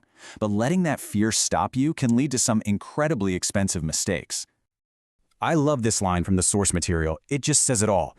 Better to look like a fool than write a check for a poor investment that proves you won. Think about that. A few seconds of feeling a little awkward is a tiny price to pay to protect your hard-earned money. And please always remember this. A good sponsor, an honest sponsor, will welcome your questions. They'll actually see it as a sign that you're a serious, diligent investor. If you get any pushback, any impatience, or if they try to make you feel small for asking, that right there is the single biggest red flag of them all. It tells you everything you need to know about who you're dealing with. So there you have it. You now have the roadmap, the field guide, to decode pretty much any investment document in 30 minutes. You know what to focus on, what questions to ask, and what red flags to look for. So the only question left is, are you ready to pick up the phone and make that call? Welcome to The Explainer. So today we're going to put on our detective hats. We're going to look past all those flashy headline-grabbing returns to uncover the real story, the one that's hiding deep inside an investment's financial documents. You know, this quote, it might seem a little random, but it just perfectly captures that feeling, right? That feeling of intimidation so many of us get when we're faced with something like algebra or a dense financial statement. It's like a wall of unfamiliar language. And the author of our source material, he knew that feeling of praying for a little understanding all too well. So picture this. He's in the middle of this passionate pitch, and the venture capitalists just flip right past everything, straight to the financial section. You know, the one part he was secretly praying they'd just ignore. But here's the crazy part. Today, that is the very first place he looks. He realized it tells the real, unvarnished story of a deal. And that's what we're going to learn to do right now. All right, let's dive right in with the one number that tempts, well, pretty much all of us, the internal rate of return, or IRR. It's that big, bold number they always put front and center. But what if I told you that a higher return doesn't always mean more money in your pocket? Okay, so take a look at this. This slide is perfect for showing what's called the IRR fallacy. Look closely. Investment C. It's got a higher IRR, right? 15.2%. Your gut is screaming, go with C. But look again. Investment A, with the lower IRR, actually makes you twice as much money. How is that possible? Well, it's because IRR cares a lot about when you get your money back, not just how much. Investment C might give you some quick cash back early on, which juices that IRR percentage, but investment A, that's the one that delivers the much bigger payday in the end. So, right, if that big, flashy number can actually mislead us, where do we even start? Well, a good deal detective knows exactly what to do. You ignore the shiny object, the distraction, and you go straight to the foundation of the deal. And that brings us to the foundation of any deal, something called the capital stack. Just think of it like a ladder. Or maybe a pecking order for who gets paid. It shows who put money in, who's at the top, who's at the bottom, and most importantly, it shows you exactly where you are on that ladder. And this image just lays it all out perfectly. See, on the left, you've got priority, who gets their money back first. And on the right, you have risk, and you guessed it, potential return. They're total opposites. The lower you are on this stack, the safer you are, but the lower your returns. The higher you climb, the bigger the potential prize, but also the bigger the risk. Okay, let's start at the bottom of the ladder. This is senior debt. Think of this as the bank. They get paid first, period, no matter what happens. It is the absolute safest place to be, kind of like holding the first mortgage on a house. And because it's so safe, it also has the lowest returns. All right, now let's leap all the way to the very top. This is common equity. And listen up, because this is where most of us, individual investors, usually land. You are the absolute last person in line to get paid. But, and it's a big but, you also get all the profit that's left over after everyone else on that ladder gets their cut. It's where you can hit a home run, but it's also where you can get completely wiped out. Okay, so let's put on our detective hats and look at this example. What do we see? First clue. The deal is 90% debt. That is a ton of leverage. Second clue, look down at that senior debt. It's got a variable interest rate. What happens if rates go up? Those payments could explode. And third, see that junior debt? It's due in 3 years, but the whole business plan is for 5. That's a ticking time bomb. This whole thing just screams risk. And that's the absolute bottom line, isn't it? So even if this deal is projecting some massive 25% return, the risk that is baked into this structure is just way too high. A smart investor would see these red flags and walk away. It's not just about the return, it's about the risk-adjusted return. What are you getting for the risk you're taking on? All right, our investigation continues. Next stop, the pro forma. Now, what is that? Well, it's basically the story the sponsors of the deal are trying to tell you. It's their best case scenario projection for how this whole investment is going to play out over time. Yeah, I know, a spreadsheet like this pops up and your eyes just glaze over, right? It looks like a completely foreign language. But trust me, we can break this down. You just have to think of it like a story. It has a beginning, a middle, and an end. We just need to follow the plot. It's really just a simple 4-step journey to see where the money goes. Think of it like this. You start at the very top with all the money the property could possibly make. Then you take away the costs to run the place, utilities, repairs, that sort of thing. That leaves you with the property's raw profit. We call that NOI. And then, only after all that do you subtract the mortgage payment. Whatever's left is the real cash flow. Okay, if there is one term you remember from this whole thing, please let it be this one: net operating income, NOI. Why? Why is it so important? Because the value of the entire property is basically just calculated from this one number. You take the NOI, you divide it by something called a cap rate, and boom, that's the value. If you can control the NOI, you control the value of the asset. But here's the thing about stories, right? A story is only as good as its facts. And in one of these financial models, the facts are, well, they're really just educated guesses. They call them assumptions. And this is where the real detective work, the fun part, really begins. We have to investigate those guesses. And this quote just hits the nail on the head. At the end of the day, these numbers are just someone typing guesses into a spreadsheet. And what we're about to see is how easy it is to tweak those guesses. To juice the returns and make a deal look way better than it might actually be. So in our example here, the Louis Apartments, look at this number. The projected net sale proceeds, over $31 million. Wow. On a $14.5 million investment, that is a very, very attractive number. But, and you knew there was a but coming, that whole giant pile of cash depends on one single guess that the sponsor has absolutely zero control over. And that's the market conditions, or the exit cap rate 5 years from now. So what happens if that one little guess is wrong? Let's stress test it and find out. And this chart just shows it all. It's a perfect illustration of the hidden risk. Look up in the top left. At the projected cap rate, the profit is $31 million. Awesome. But what if the market changes just a little bit? What if the cap rate is just 1.5% higher when they go to sell, which is a totally possible scenario? The profit gets sliced in half. Just like that, it plummets to $15.3 million, all because of one variable nobody can control. Okay, we've looked at the headline return, we've dissected the capital stack, we've stress-tested the assumptions, we've gathered all the evidence. It is time to deliver the final verdict on this deal. And we're going to do it with two simple tests. First up is the income test. Super simple. Is there enough cash coming in to pay the bills even if things go wrong? You look for a number called the DSCR. You want it to be above 1.25. That means you have a 25% safety cushion. Then you have the value test. We basically just did this one. What happens if the value of the property drops when you go to sell? Does your investment survive? And you know what? Our example property actually passes both of these tests. And all of this leads to the Holy Grail, the winning formula for any smart investor, and really the key takeaway for our whole investigation today. You are looking for a deal where the upside looks pretty likely, and the worst-case scenario is you just get your money back. That's the formula. So I'm going to leave you with this final thought. The next time you see a deal with a big, flashy return, what's the first question you're going to ask? Is it, how much can I make, or is it, how much can I lose? Thinking like a deal detective means you always protect your downside first, because over the long haul, believe me, not losing money is way more important than chasing huge gains.